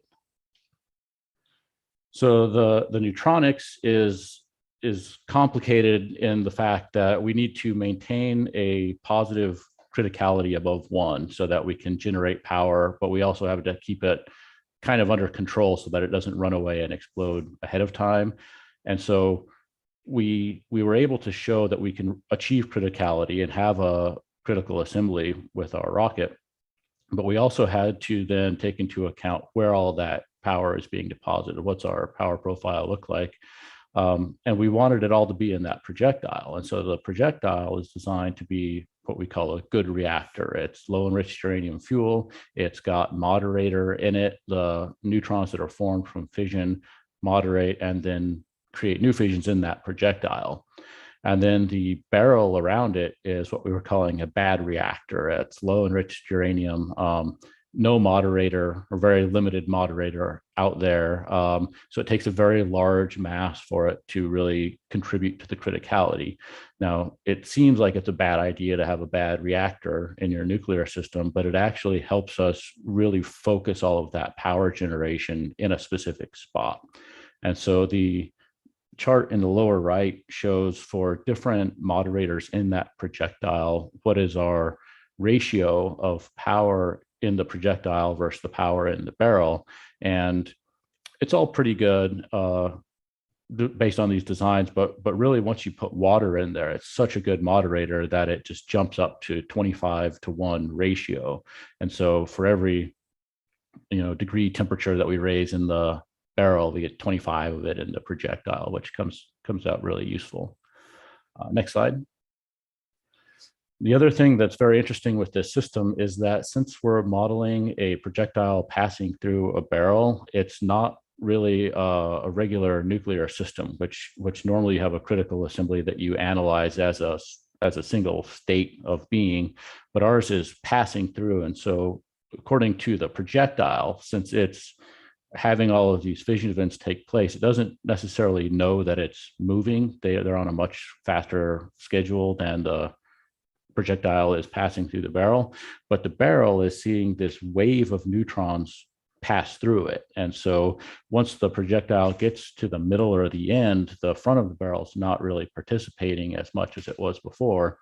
And so it's an interesting concept and makes it a little bit more complicated to understand the population of your neutrons as they start growing exponentially because you're supercritical. Some of them are left behind in the barrel and some of them are still in the projectile. And so it's an interesting approach. And we had to do it just by splitting it up into different steps and modeling it as a solid state or a steady state at each step. But there's definitely a lot of work to be done on this type of dynamic analysis. And you can also see there at the end, we ended up adding a sleeve of highly enriched uranium onto the barrel. So we're not transporting projectiles made of it, but it really does help in that peak of criticality at the end to get our projectile to flash into a plasma. Next slide. Our thermal analysis showed that we can definitely deposit more heat in the barrel and keep the barrel cool enough so that it doesn't melt. And there's a couple of key aspects that contribute to that. One of them being that traveling wave, just like with the neutronics, the heat also travels down the barrel. So it's not all focused on a specific section. The front of the barrel and the back of the barrel are heated at different times. The barrel being a poor reactor has a significantly higher mass than the projectile. And since we're firing at a rate of 1 hertz, we can really flash this and cool the barrel. And we've got a lot of time kind of to extract that energy that's been deposited. And so that helps us keep our barrel from melting.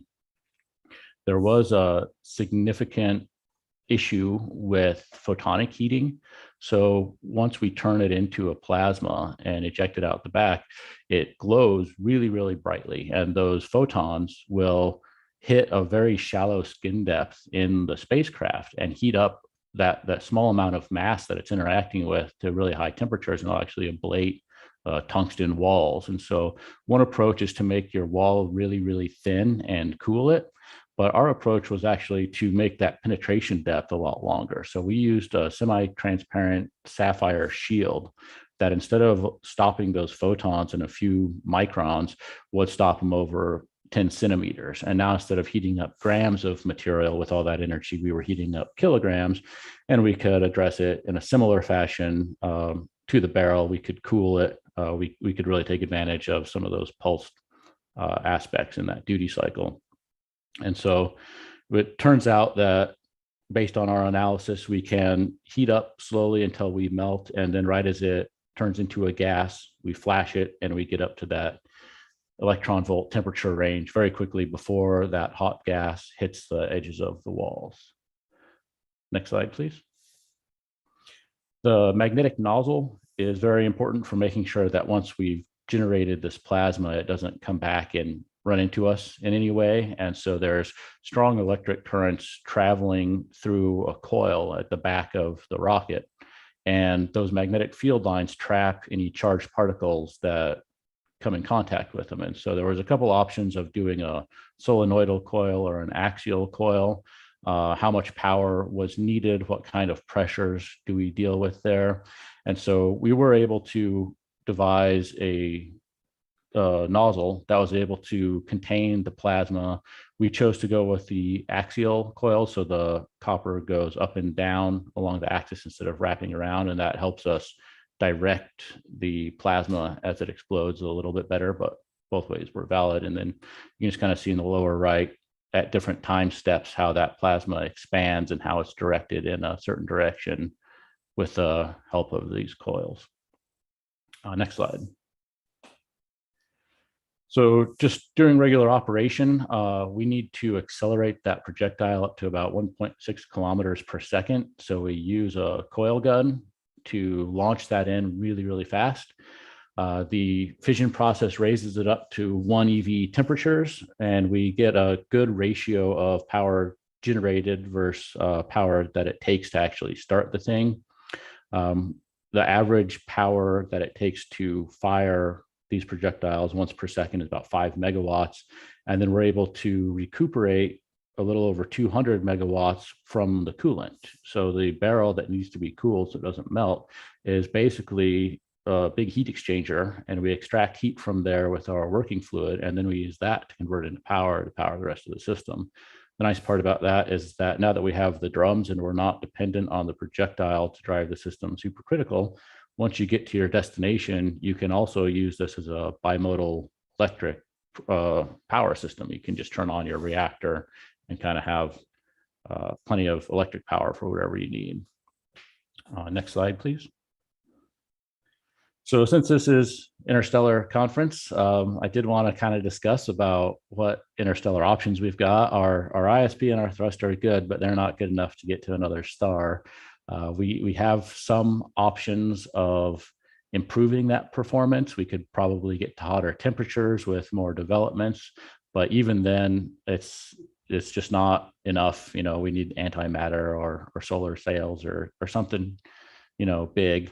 But we could potentially do a kick stage. If you need to leave the solar system and you need to get out there fast, we can supply something like 51 kilometers per second delta V budget. And that was for 18-ton payload. So if you're a lot smaller, you know, we could get you up to speed to take that first leg, or possibly a generation ship. At this point, it would be a lot of generations.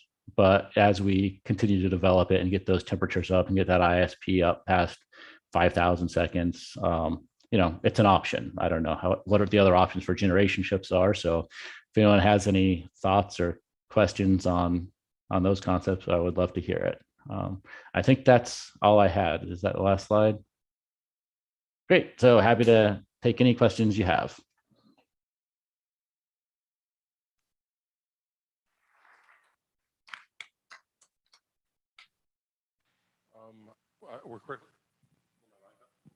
We're collecting questions. Troy, it's Stephen, by the way. Quick question. What is the regulatory environment for this going to look like in space? Well, it's going to be difficult. So we're probably going to have to rely on some more traditional nuclear thermal, nuclear electric systems to kind of break that barrier of getting nuclear technologies into space. And then hopefully once we can recognize the importance of this very high performance, it will outweigh the concerns about having kind of an open cycle nuclear system up there. The nice part is you can't drop your propellant as nuclear weapons. So that's a increase over the Orion concept. Most of the ejecta that you use will leave the Earth's sphere of influence, and any charged particles will be atomized and captured in the atmosphere. So from a safety standpoint, we don't have to really worry about contaminating anything, but there's probably going to be quite a few hurdles on getting this actually up and running in the future. Anything else in the audience? Anything on Zoom? Okay, I think we're good. Troy, thanks very much. I appreciate it, and we'll see you in person in Montreal next time. Sounds great. Thanks. All right, great. Thanks very much. Our next in-person plenary is doesn't need a lot of introduction to this crowd. I think a lot of you know him from his earlier careers. He's also a generous patron of this conference and one of our plenary speakers, Sonny White. Sonny, take it away. Hey, thank you. Thank you, Stephen. Appreciate the kind intro. So this is my first IRG. So this has been a very neat experience for me. I definitely want to say big kudos to the IRG team and to Stephen Fleming and the Arizona team of pulling together such a forward-leaning conference in the middle of a zombie apocalypse, right? You know, I think, you know, doing it remote as well, that's, I think that's good. And maybe even in the 2023, that'll be an extension thing that you can do as well. That'll not only hopefully have more people in Canada with us, but to provide. Jessica can come to Montreal with us. Oh, very good. Excellent. Excellent. Yeah, it's, that's the silver lining to the whole thing about what we're experiencing is the virtual ability to do things, I think allows a lot more people to engage that might not have been able to engage otherwise. So sorry, I just wanted to kind of compliment the team on that. My name is Sonny White. I'm the Director of Advanced Research Development at Limitless Space Institute. I want to talk to you guys a little bit about who we are and what we're doing in this grand endeavor. Our mission is to inspire and educate the next generation to travel beyond our solar system and to support the research and development of enabling technologies. Our big, hairy, audacious goal, the A actually usually means something else, but that's the polite chart, is to enable interstellar travel by the turn of the century. And that is definitely not an easy task, as everyone in here knows, and a lot of the talks have highlighted over the last couple of days. When we think about space exploration today, especially like human space exploration, we're only now just thinking about trying to send humans back to the surface of the moon with Project Artemis. In terms of robotic stuff, we have a lunar rover, sorry, not a lunar rover, a rover on the surface of Mars that's exploring the Martian surface with a little drone that's along with it. But when you talk about trying to send human beings into the outer solar system and beyond, that's very, very different. And just to kind of articulate that real quickly with a simple example, if we wanted to send human beings to Saturn in 200 days, the amount of energy that's necessary to make something like that possible is an order of magnitude more energy than it takes to get a payload from the surface of the Earth to low Earth orbit. So chemical propulsion cannot close that type of an architecture. And a lot of you already know that. But what are we supposed to do? How can we make something like that close if chemical propulsion can't do that for us? This is kind of our capability chart. It is a simple distillation of a very complicated subject, primarily with a focus of sending larger payloads. So there are other ways to do things with smaller payloads. But at LSI, we tend to be more focused on the larger payload approaches. So in the context of what we know on the left of both physics and engineering, we could potentially employ an architecture based on nuclear electric propulsion to send human beings to every destination in the solar system. This concept is well understood. It's explored in the literature. Certainly it's within the realm of what we know how to do, both in terms of an engineering and a physics perspective. If you talk about human beings, we're talking of power levels that are measured in megawatts. And to kind of put that in perspective, right, 2 megawatts is when you've sat at a railroad crossing and watched the locomotives go by, each individual locomotive is roughly about 2 megawatts electric power. That's what it's usually processing when it's doing its work. So that would potentially enable human exploration of the solar system. It might enable interstellar precursors, but it's not going to enable interstellar in a practical sense. NEP still might take the better fraction of 1,000 years to get to another star system. If we want to do interstellar with large payloads, right, we could potentially move a little bit into the unknown in the context of engineering, at least. The physics is well understood, but we could engage fusion propulsion. You could potentially look at fusion electric propulsion, where you've got a fusion reactor that just replaces the uranium reactor. But more than likely, you're going to do direct fusion drive. And you've seen several concepts that people have talked about over the last couple of days. Now, the power levels for this are going to be considerably higher than what we would anticipate with a nuclear electric propulsion system. Certainly, it's going to enable faster human exploration of the outer solar system. And for the handful of people that may watch the TV show Expanse, that's their propulsion, choice of propulsion for the TV show. But more importantly, fusion would enable us to send something to a nearby star system, but it's still going to take probably 100 years to do that. If we want to send a large payload to another star system in a fraction of a human lifetime, we kind of have to look to the frontiers of physics for ways to maybe do that, or bring some new ideas to the table, or maybe we could do something that we currently can't think of today. If you think of physics as a Venn diagram in terms of what we know, there are 2 circles on this Venn diagram, and they kind of touch at one tangent point between those 2 circles. In one circle is the word quantum mechanics, and that is the standard model of the microscopic world, and that helps us understand how the microscopic world works. We have transistors, we have cell phones. The entire digital age is built on that understanding of physics. In the other circle, we would have the words general relativity. And that represents our understanding of the macroscopic world. How do the stars move? How do the cosmos expand? But more importantly, we have highly precise global positioning satellites because the satellites have to make corrections for general relativistic issues and special relativistic issues. So the atomic clocks can accurately locate you when you're using your cell phone to go navigate to meet a friend. So just that understanding of physics affects our life every single day. But because those two circles don't fully overlap, we know that there is a more generalized understanding that we have yet to figure out. And so maybe in the process of trying to figure out the things that connect those two models, or maybe a more generalized framework that helps us develop a deeper understanding of something, maybe we can figure out ways of pushing off of space-time itself, whatever it's made of, or the quantum vacuum, whatever it's made of. We know that wormholes and space warps are mathematically possible. We heard a neat talk on that yesterday, but we don't exactly know what to build to make something like that manifest reality, if you will. So maybe working on the frontiers of physics, we could find some new ways to do things that might enable that. So at Limitless Space Institute, we are a doing organization. We are conducting research internally. Currently, we're funded by DARPA Defense Science Office, working on a frontiers of physics approach, kind of fits into that third swim lane. I'll talk just a little bit more about that in a second. We also fund research externally. We commissioned a program called Interstellar Initiative Grants in the summer of last year. We got proposals from all over the globe, and we picked 9 different performers to conduct research in several areas. I'll highlight each one of them with just a quick overview chart. We sponsor research with university partnerships. Currently, we're partnered with Texas A&M, working on a compact nuclear reactor in the 1 to 10 megawatt electric range. I'll talk just a little bit more about that in a second. And then we also do student programs. We partnered with the Initiative for Interstellar Studies to develop a week-long class on interstellar studies. And we taught that class this summer. We'll probably teach another class again next summer. Again, probably partnering with I4IS. We always continually do education outreach, doing lots of talks with students at different locations. We may also be starting up some fellowship and scholarship programs in the near future as well.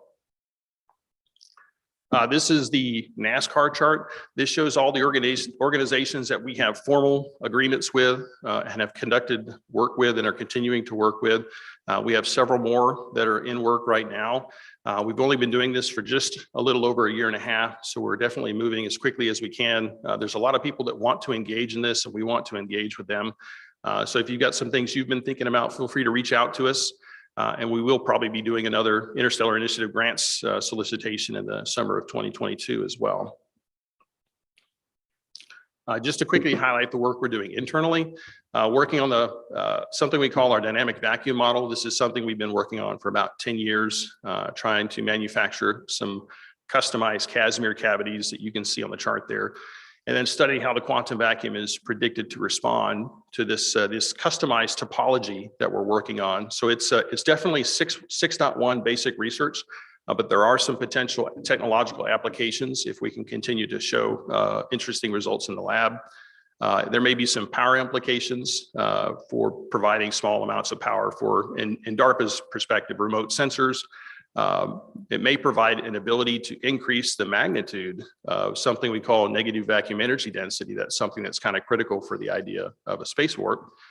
There may be some communications and sensors applications of this work, and it might just possibly also be able to generate a modest amount of thrust. So a lot of computational work that we do here, a lot of nanofabrication. We're doing this in partnership with Texas A&M using their nanofabrication facilities there. And then Isentis is using the nanofabrication facilities up at MIT and Harvard to help us try and figure out how to make these things. Just a quick thing to talk about the value of doing fundamental research. We had a completely unanticipated find as a result of studying these custom Casimir cavities. Let me pop back here just a second. If you look at the scanning electron microscope picture that has kind of an overlay of how the quantum vacuum energy density is predicted to respond to the presence of the pillar in between the two plates. This shows that the top picture shows that plot. And so you've got that prismatic cylinder that comes in and out of the page, and then there's walls on either side that come up. You can see there's some increased magnitude of negative vacuum energy density, and this two-dimensional section cut looks qualitatively similar to what's required from the Alcubierre warp metric. And so you see there's a picture of the York time. That's the expansion and contraction field for the idea of a space warp. And then there's a little cartoon spacecraft kind of interposed on that to show you how that connects with the field, if you will. And that gray ring that goes around the spacecraft is what has to be something that generates the negative vacuum energy density. But the problem is this is the top picture is prismatic and the bottom picture is toroidal. So we did a specific model where we created a 1 micrometer diameter sphere in the middle of a 4 micrometer diameter cylinder and did the analysis and showed that the prediction of the negative vacuum energy density to the presence of those structures basically matches the Alcubierre warp requirement. Now this says that this is potentially, if you could build something like this and metalize it, it will generate a nanoscale warp bubble, a real nanoscale warp bubble. This is published in EPJC, so you can go look at all the work that we did and take a look at it. Now, the one thing I do want to say, don't get excited. This is not going to go anywhere. It's not going to do anything. But just as a matter of precedence, to me as a scientist, it's just interesting to think that we can potentially propose to the technical community that we can manufacture something that might generate a real nanoscale warp bubble. I think it'll have optical properties that are interesting long before we do anything else. So I just want to highlight the I² grants performers. As I said, this is we commissioned this in the summer of last year. This is something we want to do every 2 years. It's going to be a 12-month period of performance. This is, if you want to think about this, it's like a NIAC with a focus on advanced power and propulsion, if you will. We're doing this in cooperation with Texas A&M and Breakthrough Initiatives. We have 2 different categories of awards that we gave out. We have a theoretical focus grant we call tactical grant, and that's up to 100K for 12 months worth of work. And then we have a strategic grant, which can be up to 250K for 12 months worth of work. And we anticipate that has to be coupled with some type of experimental work as well. We announced the award winners on September 1st. And I'll run through the different grant winners here in just a second. But just to say before I go through them, we will be doing the finale of the grant performance work on October 14th. We have a Zoom webinar for that. So if you're interested, shoot us an email at Limitless Space Institute. We'll add you to that distribution. We're also going to live stream it on YouTube, so you can also watch it that way. And then if you have a schedule constraint, we intend to upload everything so you can always view it at your convenience. Just to cruise through the grant winners, we've got Professor Phil Lubin at UC Santa Barbara, working on beamed energy propulsion. The work that we're paying for is to take some of the stuff that he's done a really good job in the lab and move it into the field and have some sources remotely located from a cooperative target and go through and demonstrate the ability for the two pieces of the system to lock and beam power from the source to the collector. We picked Professor Richard Norty at Delft University of Technology, doing some work on relativistic compatible solar sails, if you will. In Breakthrough Starshot, that sail has to accelerate to a good fraction of the speed of light, but it has to be highly reflective over that entire range of acceleration. And so the perception of the wavelength of the ground laser is going to change. And so the work he's doing is studying the different types of topological structures that he can make to maintain the high reflectiveness of the solar sail material over that full acceleration range. So you see some scanning electron microscope pictures of some of the things that they're doing there. We've got 4 fusion propulsion teams that we're funding. One is Professor Ray Sedgwick at University of Maryland. This is a very early concept, DT plasma. He's got an E cross B shear flow stabilization scheme that he's trying to use. And so we're paying for the development of the model to take it to the next level of fidelity to see if it still continues to predict the ability to generate the fusion propulsion performance that he wants to see. We're funding Professor Jason Casabry at University of Alabama, Huntsville. He's doing some work on pulsed break-even fusion. They have some equipment in the lab that allows them to do very high energy pulses into targets. And so you see a couple of pictures of targets there. And so they want to go through and explore. You see that puddle plot on the bottom left. There's a blue area and a yellow area. And so they want to figure out how close can they get to the transition from the blue to the yellow, because that's where the coefficient of performance, physics coefficient of performance goes greater than 1. We're funding Kelvin Long at the Interstellar Research Center to do some detailed work on a code to analyze inertial confinement fusion. We want to go through and study some of the historical concepts that are in the literature, and then use this to look at some of the future concepts as well. So he'll be doing that work for us. And then, of course, you heard from Helicity Space yesterday. Alan Stern was here. We're funding them to mature a piece of their design. We're funding the work on the peristaltic magnetic nozzle. And so that's the part that does, after the plectonemes combine, it further compresses the plasma using a peristaltic compression process to increase the physics coefficient of performance. And he's doing that in cooperation with Caltech, University of Maryland, Baltimore County. We have two teams working on what I would call a space drive. One is Professor John Bush at MIT. This is a pilot wave model that he's been working on for a number of years. It's called, in his parlance, a hydrodynamic quantum field theory. And so we're paying to mature the model into a three-dimensional model, and in the process trying to figure out are the ways that one could potentially generate a force by pushing off of this quantum vacuum field, and what could the magnitude of it be. We're funding Charles Chase at Unlab and Professor Yuval Dagan at Technion Israel Institute of Technology, and the process of assessing some asymmetric potentials, specifically as they might exist in a resonant tunneling diode. When they integrate the vacuum fluctuations on either side of this potential, it suggests that there should be a non-zero force across the interface. And so they're going through and doing the models based on what they think they can manufacture, and maybe in some future work, they may actually try and make some of these things and test them in the lab.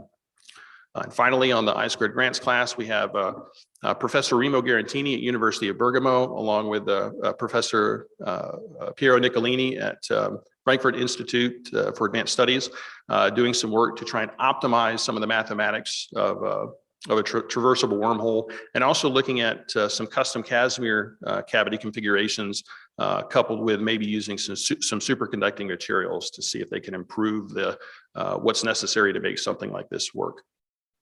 And then, as I said, we have a university partnership with Texas A&M to work on in this case, a terrestrial nuclear reactor that's 1 to 10 megawatt electric that fits in a 40-foot Connex container. We're doing this very purposefully to align with the DoD Pele program. We want to try and go through and show that you can have all the requirements that Project Pele has, and you can add a few additional requirements and have a reactor that is about 60% common with what a spaceflight reactor might be. We're trying to tell a story with government stakeholders that with some additional modifications of requirements, we can maybe make the large amounts of DDTD money be multi-purposed, if you will.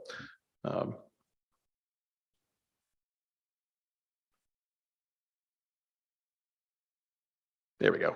All right, so there's my contact information. If you guys want to reach out for anything, let me know. And that's everything I had. I'll take any questions if anybody has any.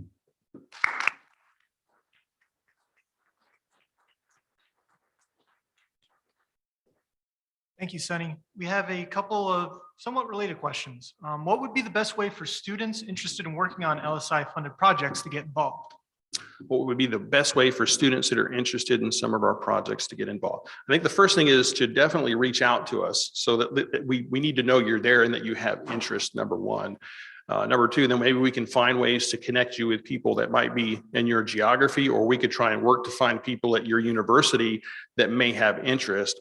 Because a lot of times when you think about working on a master's, you do that with cooperation with a professor somewhere. And so let's maybe dialogue to see if we can't connect the dots there. And then we do have internships in the lab. And then of course we have existing programs as well. So there may be opportunities for overlap there.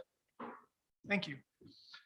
When will information on the fellowships and scholarships provided by LSI be available?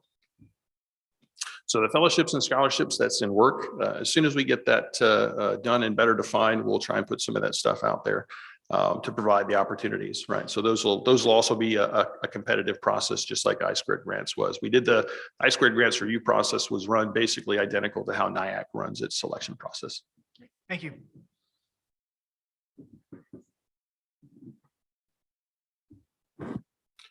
All right, Sonny, I think that's it. Thanks very much. I appreciate it.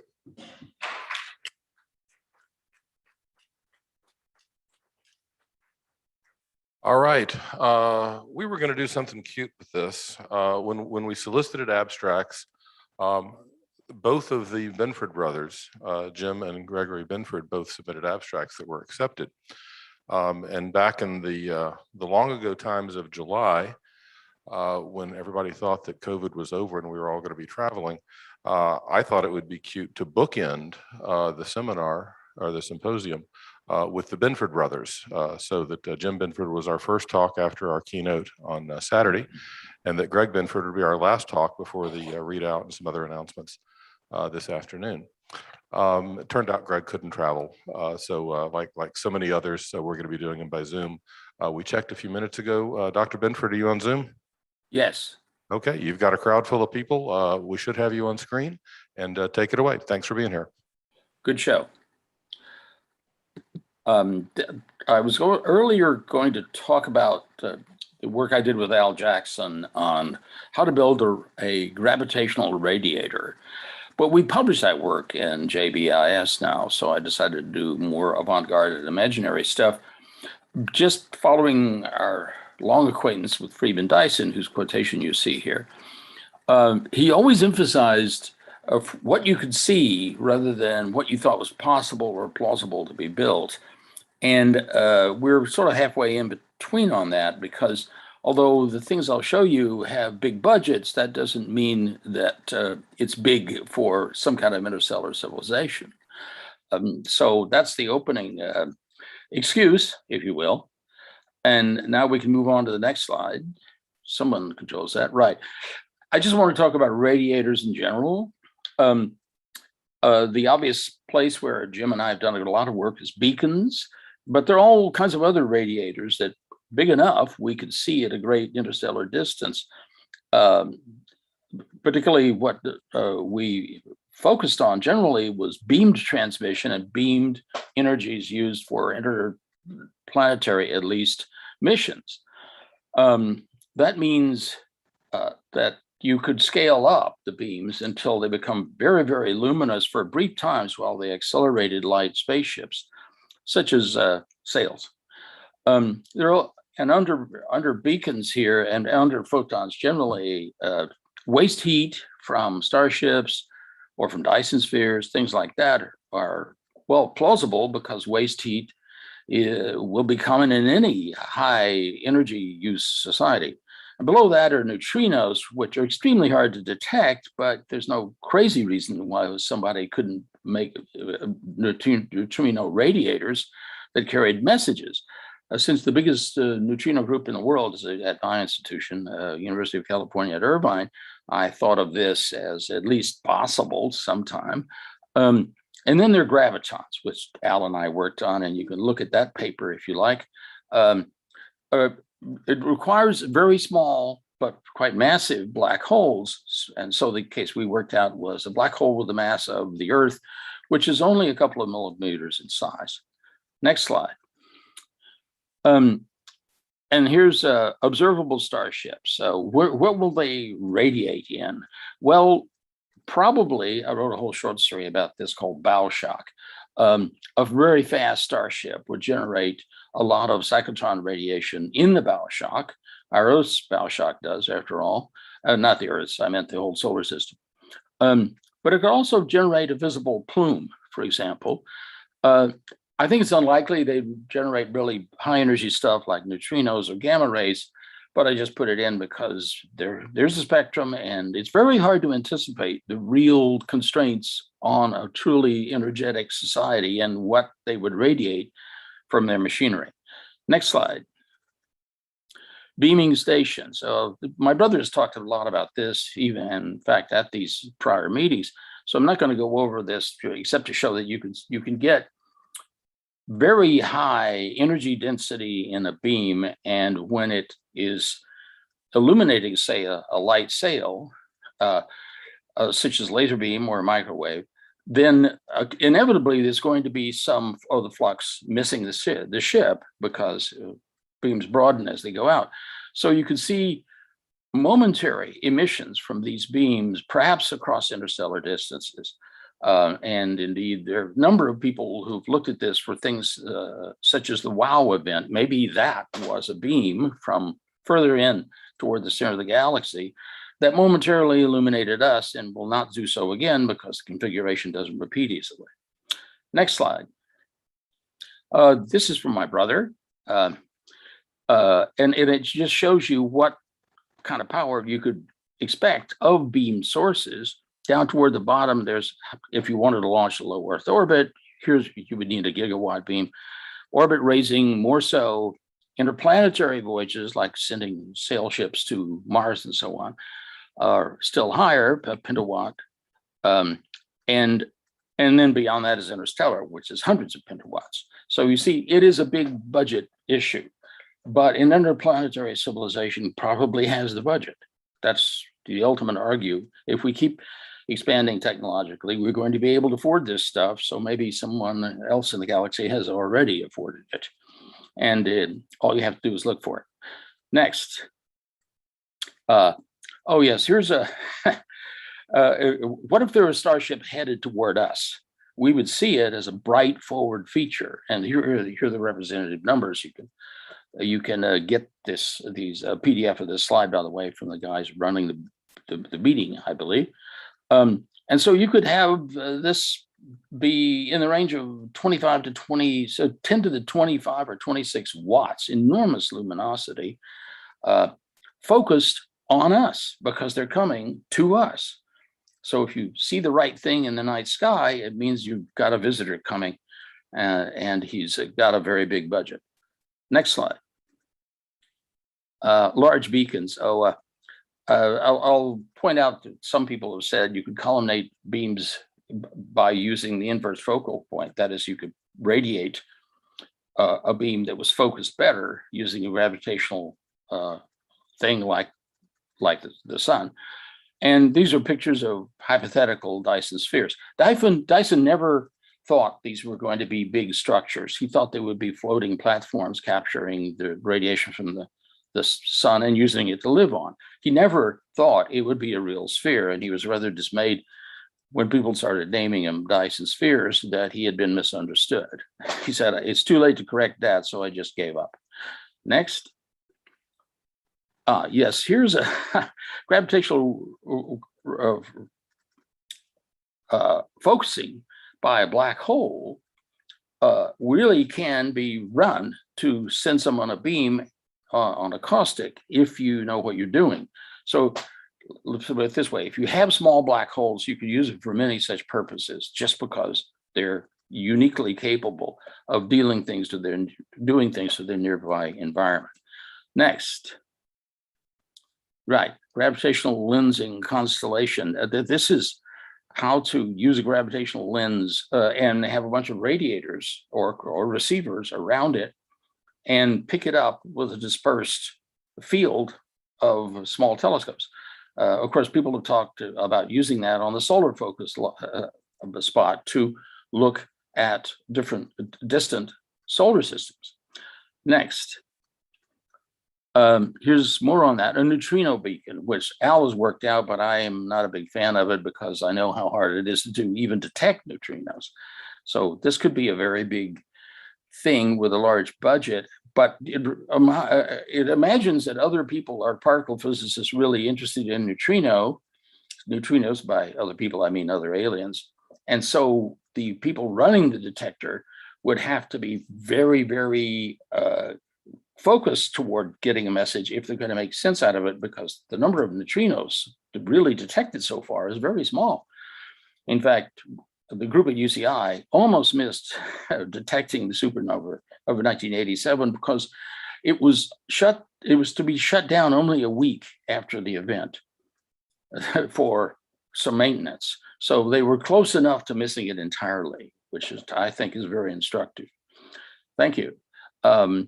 Next slide. Black hole bomb beacon. And this is Al Jackson's forte. He got his PhD in gravitational work at the University of Texas.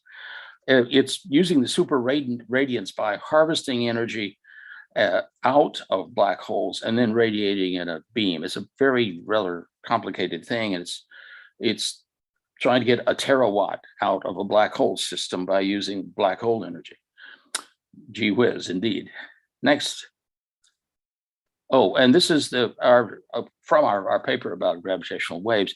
We would think you'd have a rotating black hole and a Jovian mass of say Jovian mass, and you would use this gravitational engine to get the energy to drive the radiators that are on further out orbits.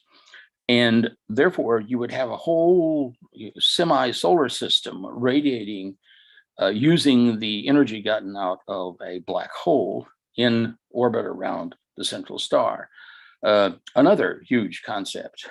Next, my favorite. This is actually from a novel I wrote with Larry Niven called The Bowl of Heaven, the first of 3 novels, and it has many paintings in the 3 novels like this by Don Davis. This is an enormous contraption called the Bowl of Heaven by its inhabitants, not us, aliens, which focuses the energy of a star into a jet, which goes through that central hole, the knot hole. It does so by reflecting sunlight from those inner shells there on the spot on the star. The whole thing is managed by truly advanced intelligences, including those, by the way, that are actually smart plasmas that manage the jet. I thought of this idea when I was talking to Larry Niven, and we decided, what the hell, let's write a novel about it. It turned out to be 3 novels with more ideas in it, all of them about how big a structure could you possibly build, given the limits of the physical universe as we understand them. Next, conclusions. Starships will be hard to see. Yes, always. For one thing, they're intermittent. You can use augmenters such as black holes to up your radiated power. You can also, of course, ask the astronomers to be aware of anomalous events, such again as the Wow signal, which might have been a beamer, but it's never come back. Oh, by the way, and in the detection of the Wow signal, they didn't have a signal processor. So all they did was record the received power. There was no data analysis if there was a message in this thing. Anybody building a beamer for, say, interplanetary transport would almost certainly think, well, why don't I just put a signal on it just in case somebody listens to it? A super radiance is a reference to general relativity, and if you're really advanced, you might be able to use that and make gravitational waves. If you got transversable wormholes, wow, there's all kinds of stuff you can do it. Then there are planetary engineering, such as I showed you about Bowl of Heaven, which is not a Dyson sphere, but rather more of a mechanical contrivance to move the entire solar system around the galaxy. Therefore, it's going on a tour of the galaxy. And necessarily, all of these ideas assume that civilizations will be planning to be around for a long time. So they'll have the time to build the systems and then benefit from them. That's the thing we haven't discussed. It's hard to imagine human civilizations where our maximum lifespan is maybe something like 100 or 200, would invest a lot of money unless their generation was going to get a payoff. You see that again and again. The only large organized structures, social structures we built that last over, say, a millennium are typically religions. So there we go.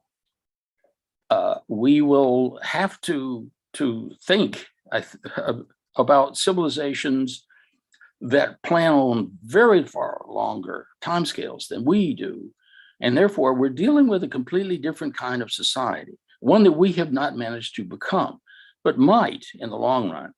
There are powerful biological arguments that what's called antagonistic pleiotropy, which mean the competing short-term goals of genes have bad payoffs as you get older. That's actually what our aging is.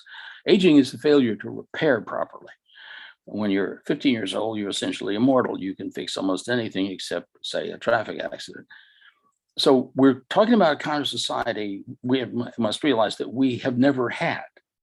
These mega engineers will be in long-lasting institutions that might want to carry out interstellar discourse because they'll still be around when the message comes back after centuries or even millennia of return time. We should always keep that in mind. The goals of such a long-lived civilization will not be those we have ever seen before. And that could be a good thing, could be maybe a bad thing, I don't know. There's always the chance that elder civilizations would like to find young civilizations like ours and wipe them out because it's competition. But we don't know that, of course. I'm just thinking about our own earlier social structures in which warfare is a constant multiplier in human societies, and the conquest and governance and all that stuff is not, I think, what you would see in truly long-term civilizations because it's too destructive. So that's an in social note. If you're going to think big, you also must think long, longer than humanity ever has. Thank you. That's my conclusion.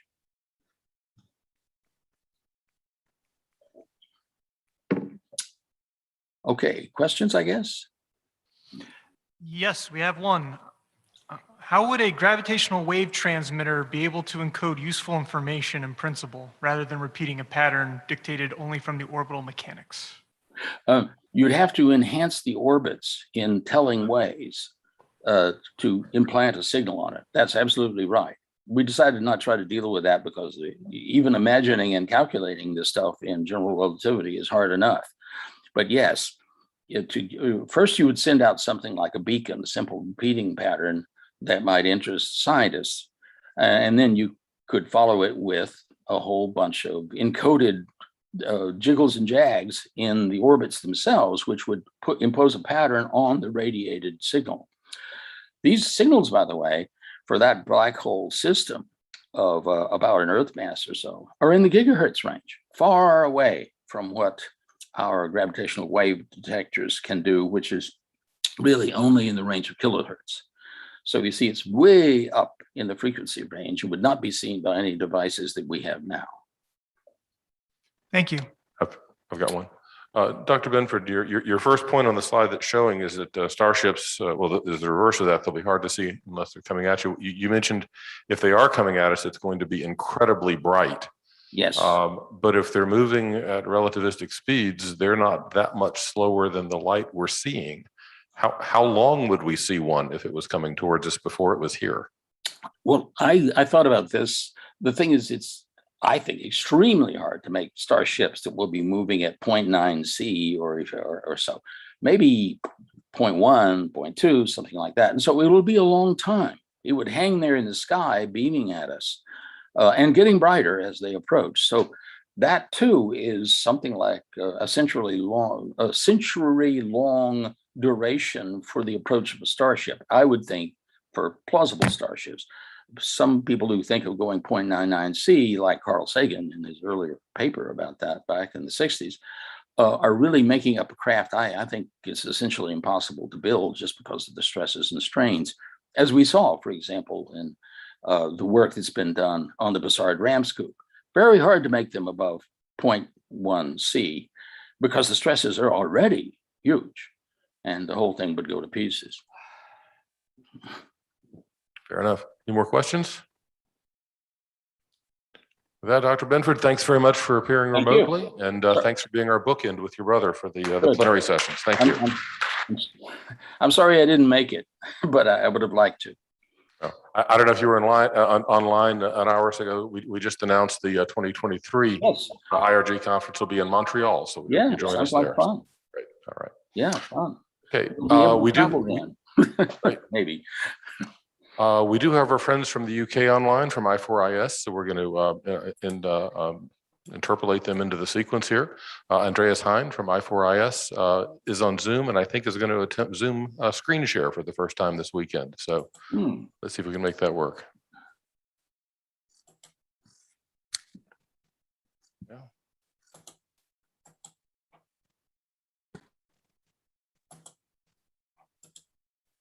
Andreas, is your mic live?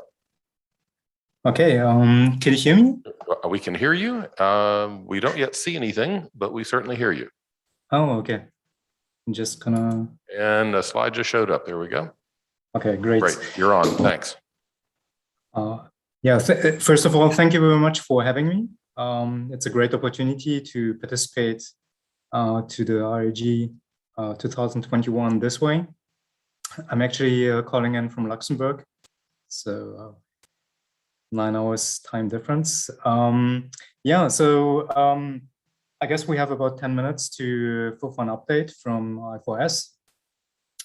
So what is I4S? For those of you who haven't heard about our organization, it's a UK-based not-for-profit company, which was founded in 2012. We also have a US branch of that company. Our objective is to conduct research and development, education, and public outreach towards interstellar travel. There are about 40 people working within our organization. Some major achievements. Some of you might know about Project Lyra, the first study to reach an interstellar object such as Oumuamua, which was discovered in 2017. We've also organized an international competition, student competition on laser-powered solar sails, laser-powered sails in 2015. One of the designs by the team from UCSB subsequently then evolved into the architecture, which is currently the basis for Breakthrough Starshot. We also provided a small feasibility study for Breakthrough Starshot, which we called the Andromeda probe in 2016, prior to the announcement of Starshot.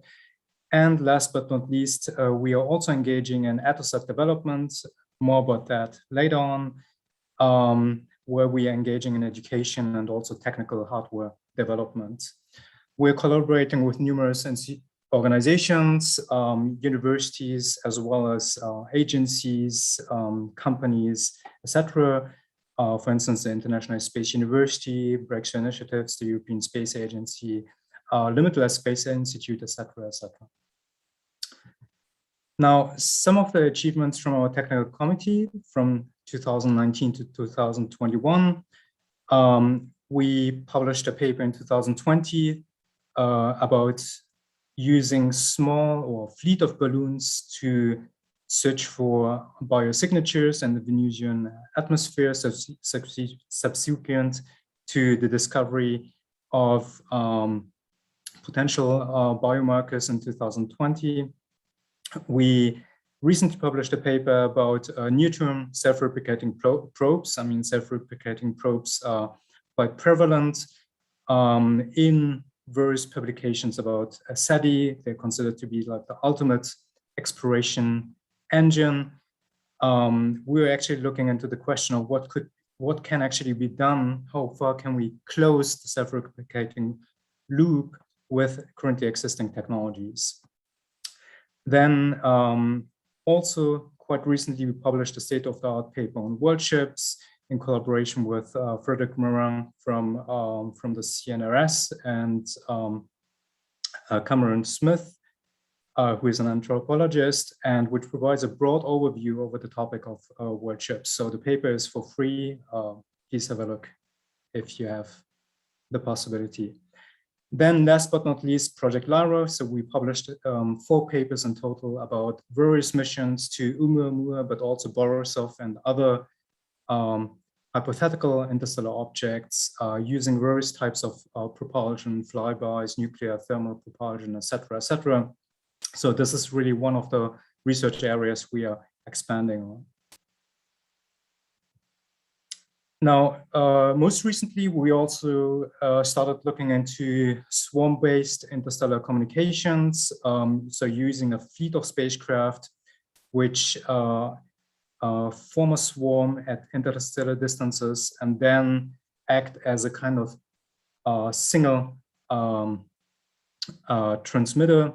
And we are investigating the question of how these swarms can be formed and how the communication capabilities can be enhanced by this, by forming a swarm. Now, just to give you an overview of our scientific output, so we are consistently publishing peer-reviewed journal papers in top quartile venues. Some journals you might be quite familiar with: Astrophysical Journal Letters, Acta Astronautica Advances in Space Research. Now I'm making the transition from the technical committee to the educational committee. So we are doing research and education on ATOSATs. So these are like gram-scaled spacecraft. We developed the first dedicated chipset teaching module in collaboration with Breakthrough Initiatives and the International Space University. It was a 2-week module. We had contributions from Mason Peck from Cornell, Zach Manchester from Stanford, and Brett Streetman from Draper Labs. And we also have a dedicated team working on developing an AtlasAt. These are mostly students from former students from Drexel University, but we also have researchers from University of Pennsylvania joining this effort. The idea is essentially to put a neural network on a very tiny postage stamp sized spacecraft, and if launched into space, this will be the smallest spacecraft that has been launched and operated in space. Now, in terms of education, we have some major collaborations going on with the International Space University. We delivered several interstellar modules. The 2 last years were dedicated interstellar modules dealing with world ships. We had 4 teams each time working on specific projects around world ships, and they wrote up like paper-style reports. We are also engaging in co-supervising so-called individual projects. They are a little bit similar to like bachelor thesis projects. We are co-supervising 2 to 6 of these projects per year. We have multiple papers that got submitted to IAC, and we also have even journal papers which are based on these IP projects.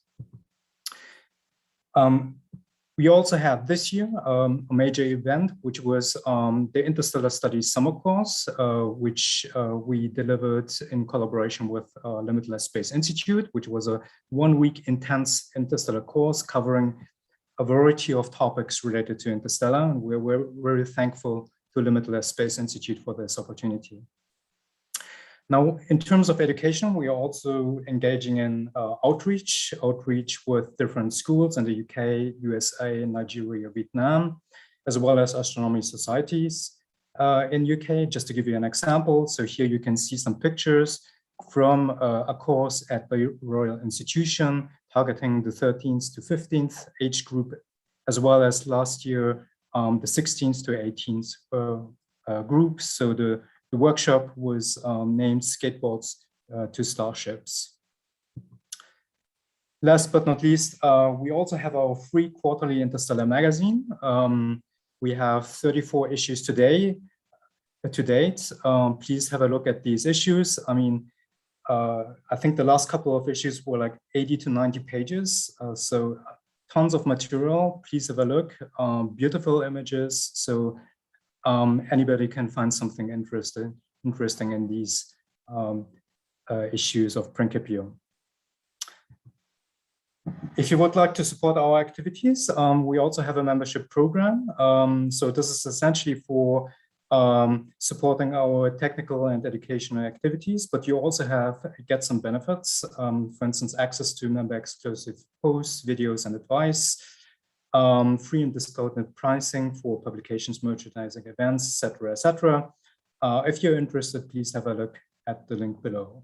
And with that, thank you very much for your attention.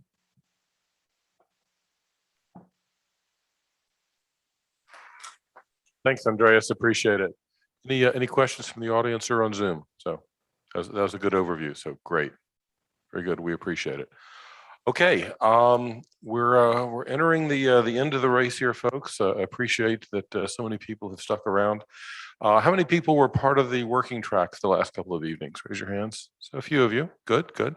What we're doing now is we're going to have the scribes or some sort of representatives from each of those tracks come up and talk about what was done in that. And as a reminder, especially for the people on Zoom, this is a chance for us to put the attendees and the brain power in the room to work.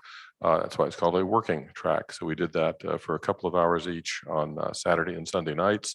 Now we're going to start with Ken Roy is going to be first up and talking about the working track that discussed David Dewdney's book on dark skies.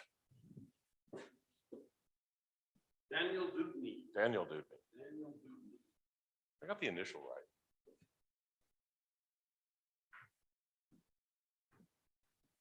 Well, first of all, I wanted to thank everyone who participated in the working track.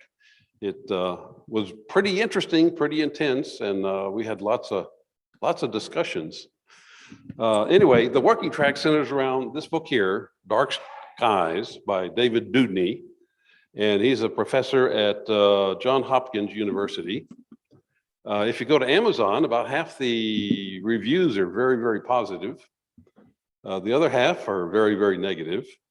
One review was by an S.M. Sterling. I'm not sure if that's the science fiction writer, but his review went, "This is a terrible book. He wants us all to die." I'm not sure about that second phrase, but I'm in agreement with the first one. It's a relatively thick book, but it's not a fun read. It's written by an academic, and you've really got to struggle to figure out what he's trying to say.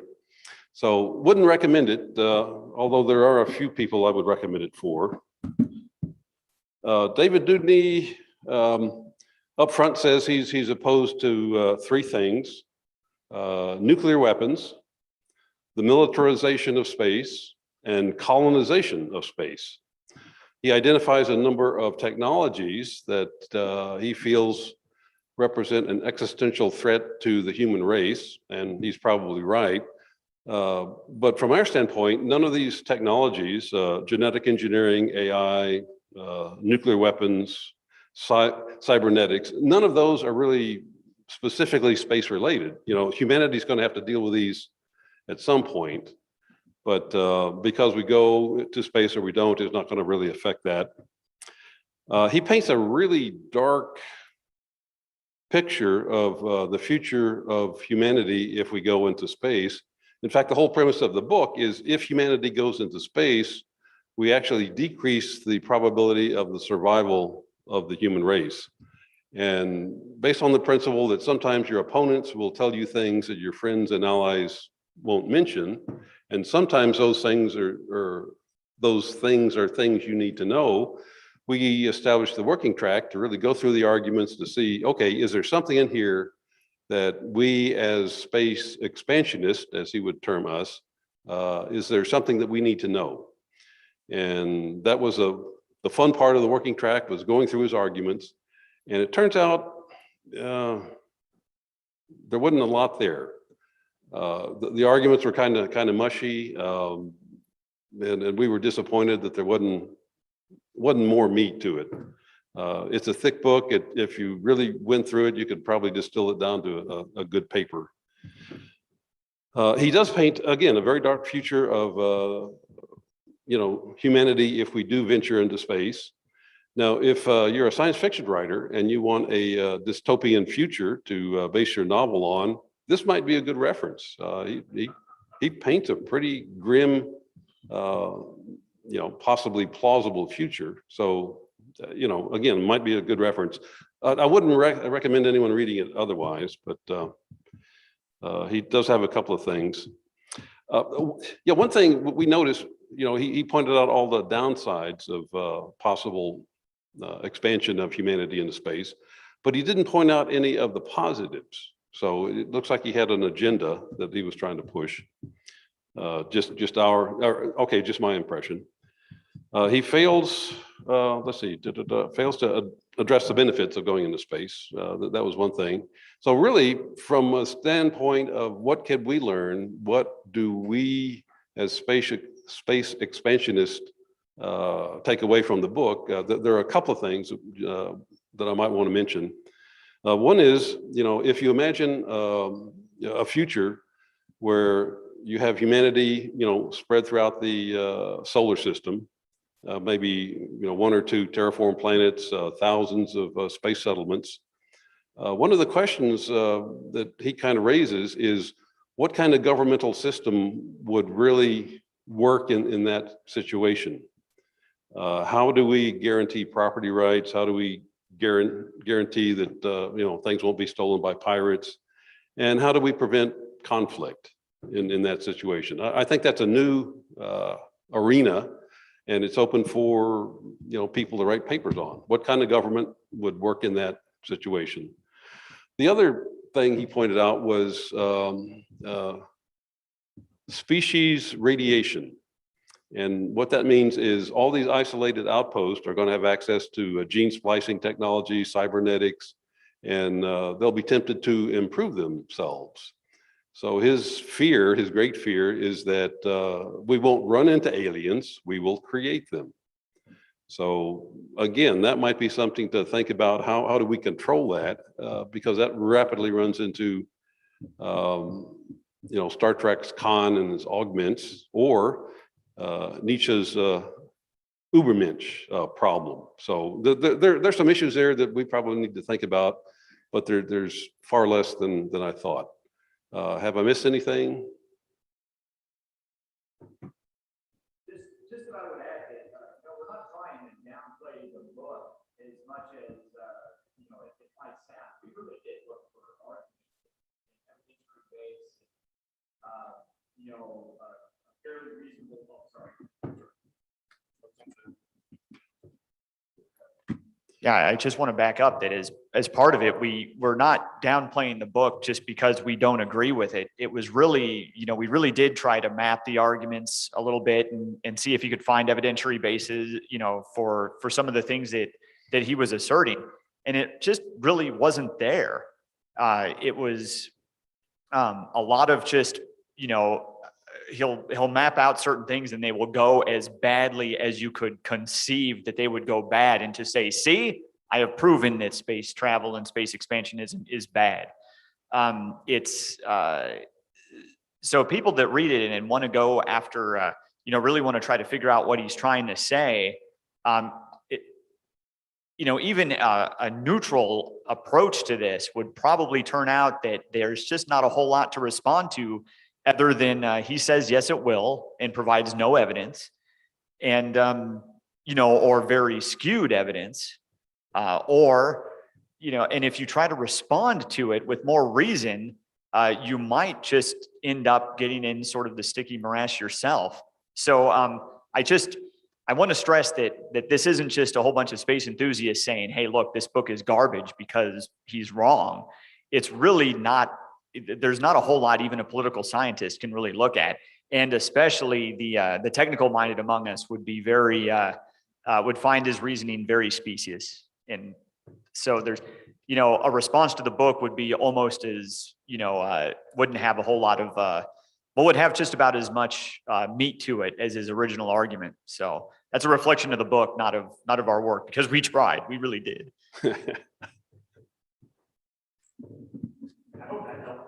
It did. Thank you. Okay, comments, we done? All right. Let's see, the working track will not be pursuing this further. I think we've said what we need to say. Thank you. Thanks so much, appreciate it. The second working track was organized by Rob Hampson, who had to leave early for a family obligation. So Bart Leahy was voluntold, I believe. So somehow Bart Leahy was stuck with the job of I being volunteered. I have only myself to blame. All right, so you did volunteer. Great. Yes, Thank you for doing that. Bart Leahy is going to talk about targeting a habitable world. Good afternoon. I will try to make this painless. First is the summary. Thank everybody for participating. We had about 11 people in and out over a couple of days. As a summary, we determined over the course of our discussions that finding a habitable world was the wrong question. It was more about finding a solar system suitable for human purposes. We assume somebody's going to go at some point. It's just a question of what will they do when they get there. And if they can't find a habitable world, for example, the telescope's wrong or whatever, the world is unsuitable, they would still find something else to do when they get there. So obviously you don't just go because there's one planet there that looks like Earth, you go because there's asteroids and so forth. So we're not dodging the question, but we would like to put the question back to the group. Do we really need an Earth 2.0? Is that why we're going? Are we looking for some sort of ideal paradise? We're not likely to find it, but we'll probably keep looking, won't we? A little more depth on our discussions. We started out, this apparently is a recurring topic. If they've been doing working tracks, this is a topic that's come up a few times in various guises. I think in a previous incarnation, it was a discussion about world ships. So we did actually start with that discussion. And the problem with world ships, of course, is that they're so comfortable and so good at keeping people alive across vast distances. Why would you want to leave? The question from the Hunt for Red October, how do you get people to want to get off the boat? From there, we started asking what kind of risk are people willing to take on based on, how much gravity you're willing to accept, how much, what kind of temperatures you're willing to put up with. And really, depending on the situation, depending on the world, somebody will try. That seems to be human nature. Somebody will be willing to take the risk and just go, even if all the data isn't in yet. We did build, and we'll talk about them in a bit, but we did have kind of a risk analysis tool of the types of things people could evaluate, like a list, like a flow chart, or not a flow chart, but a list of items you could check. There would be ranges of various items, and how would you could put it through this matrix or this filter to determine whether a world was acceptable for habitation or not. I'm not here. Our assumptions on human interstellar missions included things like all missions would originate from Earth. We don't anticipate going to one system, building a starship, moving on. We assumed all missions would be starting from Earth. We wouldn't be going until we at least seen a picture of it from the Solar Lens telescope. We would have at least determined, yes, there's a world there. Yes, we want to go. And then it would, of course, if we send a probe, like a flyby mission, it would take 5 to 7 years to receive data from that flyby probe. And I just threw this out there because I think it's relevant to the discussion. We're not expecting to encounter intelligent life. If we had encountered intelligent life, it would probably be remotely. And this is, of course, my opinion, but also we would have, the discussion about whether we travel would be a much different discussion. We probably, for instance, when I talk to them and say, would you be willing to have us visit? They might not want us to. So what would we look for in a habitable planet? When we first arrive, we might, first thing we do, restock, resupply, and repair our existing ship before we even go down. The ship's been out, in the vast deep for a long time. It needs to be fixed up. Actually landing on the planet we're going for might take a generation or more. There's numbers up to 200 years before we actually would land. That seems a little extreme to me, but that's what was said. And again, depending on how good the ship is, you might be really happy on the ship. Why leave the boat? A usable system, again, was just seen as more interesting and more useful than a habitable planet. So from there, we developed a matrix of questions to determine whether to land, whether to go to send people down. Matrix is broken down by type of mission, orbital mission, land or drone, short-term human mission, long-term, and long-term human habitation. From there, we added a set of criteria, yes or no, and some would come in a range. So we had things like, for the star or the system, the spectrum of the star, flares, frequency and type, whether the polar or equatorial, mitigating factors. You might have a solar flare, but is there a moon between you or a bigger planet between you where you don't have to worry about the flare hitting you all the time? Tidal locking of planets, whether the planets are always facing one side of the star. Whether there's other stars in the area, binaries, trinaries, and other planets in the system. And of course, distance from Earth. If you got a problem, can you phone home and get help? And questions to consider for the planet, of course, you'd be asking about gravity, low, near Earth, normal, or high, and what ranges are considered acceptable. Water, amount and condition, whether there's plate tectonics or not, whether there's a magnetic field or not. And those two questions we determined will probably be answered when we send people to Mars. Because we send people to Mars, there's no magnetic field. How well do we fare? How well do we survive? So those would be questions we would probably already know the answers to when we went out there. Whether there's a biosphere or not, and then of course how biologically incompatible or compatible it is with us. And atmosphere questions, pressure, whether you need personal protective equipment to walk around or you can walk around in the free air, and the composition, whether you need argon or not, whether you need nitrogen, oxygen, those sorts of things. every type of mission, basically, if we send humans out to a habitable seeding planet, every type of mission is going to require a risk benefit analysis of some sort. That doesn't mean you don't go. It just means you need to, if you do go and you don't find what you want, you might need to make sure you find something else that's useful to you once you get there. Thank you.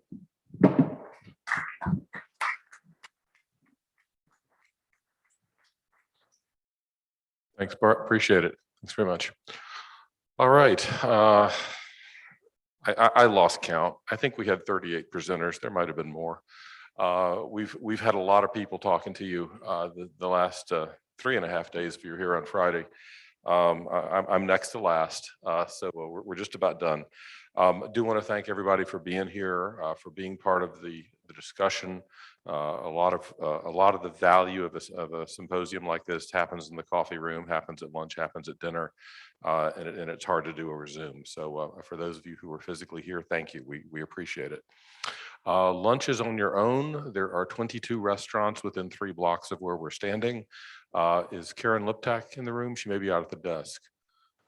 Karen has got some suggestions for restaurants. There is a yellow map in your goodie bag that shows the locations here. So there's lots of options for lunch. How many people are going on the 1 o'clock tour to the Mirror Lab? Raise your hands. I hope there's 4 hands being raised. I don't see 4 hands. Al, you're one of them. If you're on the 1 o'clock tour to the Mirror Lab, come see me. We have a bit of a challenge. I want to talk to you. So come see me right after this. All the other tours, it's still on. It's just we have a bit of a challenge. The 1:30 tours, the buses will be here around 1:15. If you have a bus, there's also a walking tour at 1:30. But if you are going to be on one of the buses, try to be at the registration desk around 1:15. Martha will probably be there herding you into different groups to get you on the buses and on the road so you can actually depart at 1:30 and not at 1:45. Those of you who are staying for tourism on your own, not the tours that we're organizing, just to enjoy Tucson.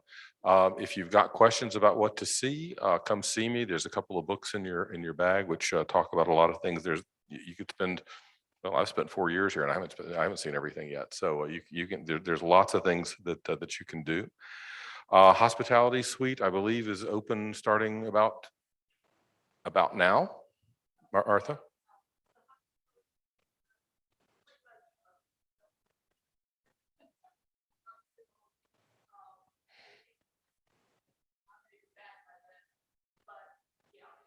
Okay, thanks.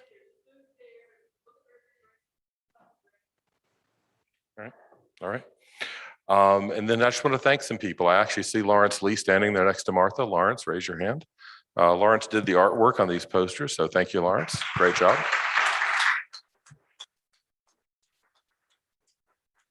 We've done this before, but I wanted to finish with it, thanking the patrons. You've seen their logos; they're in the program. Just to give you an order of, I'm a physicist, right? I can't do anything closer than a factor of 2, but to within a factor of 2, they paid for half of everything. So if you would have rather paid a $600 membership fee rather than $300, the patrons weren't necessary. If you liked the $300 fee, the patrons made it happen. So thank you, patrons. So.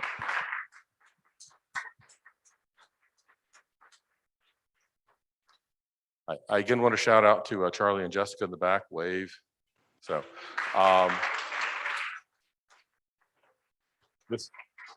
this was a grueling process for them of alternating between live speaker, Zoom speaker, live speaker, Zoom speaker.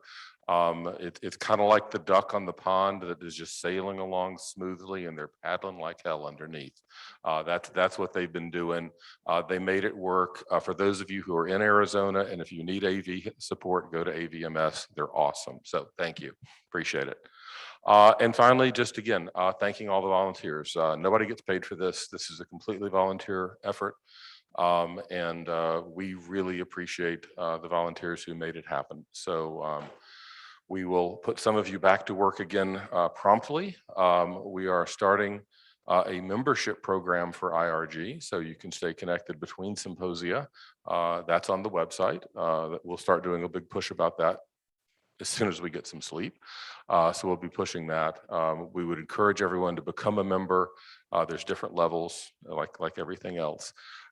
There's other ways to get involved, as Doug had mentioned, and I think we've had conversations with some of you in the room about that.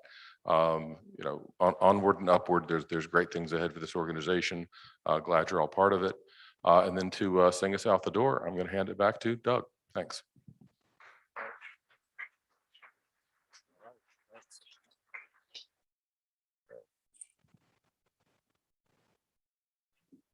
Okay, just a few questions before we go. Did you all enjoy yourselves?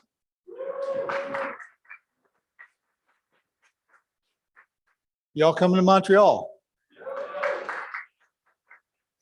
Now, I'm glad to report that there were relatively few reported emotional or physical injuries. And we do have, as Stephen said, tours going on this afternoon, and you're on your own for the ones that we didn't organize. But, you know, avail yourselves of all the delights of Tucson, and we'll see you soon. We're adjourned.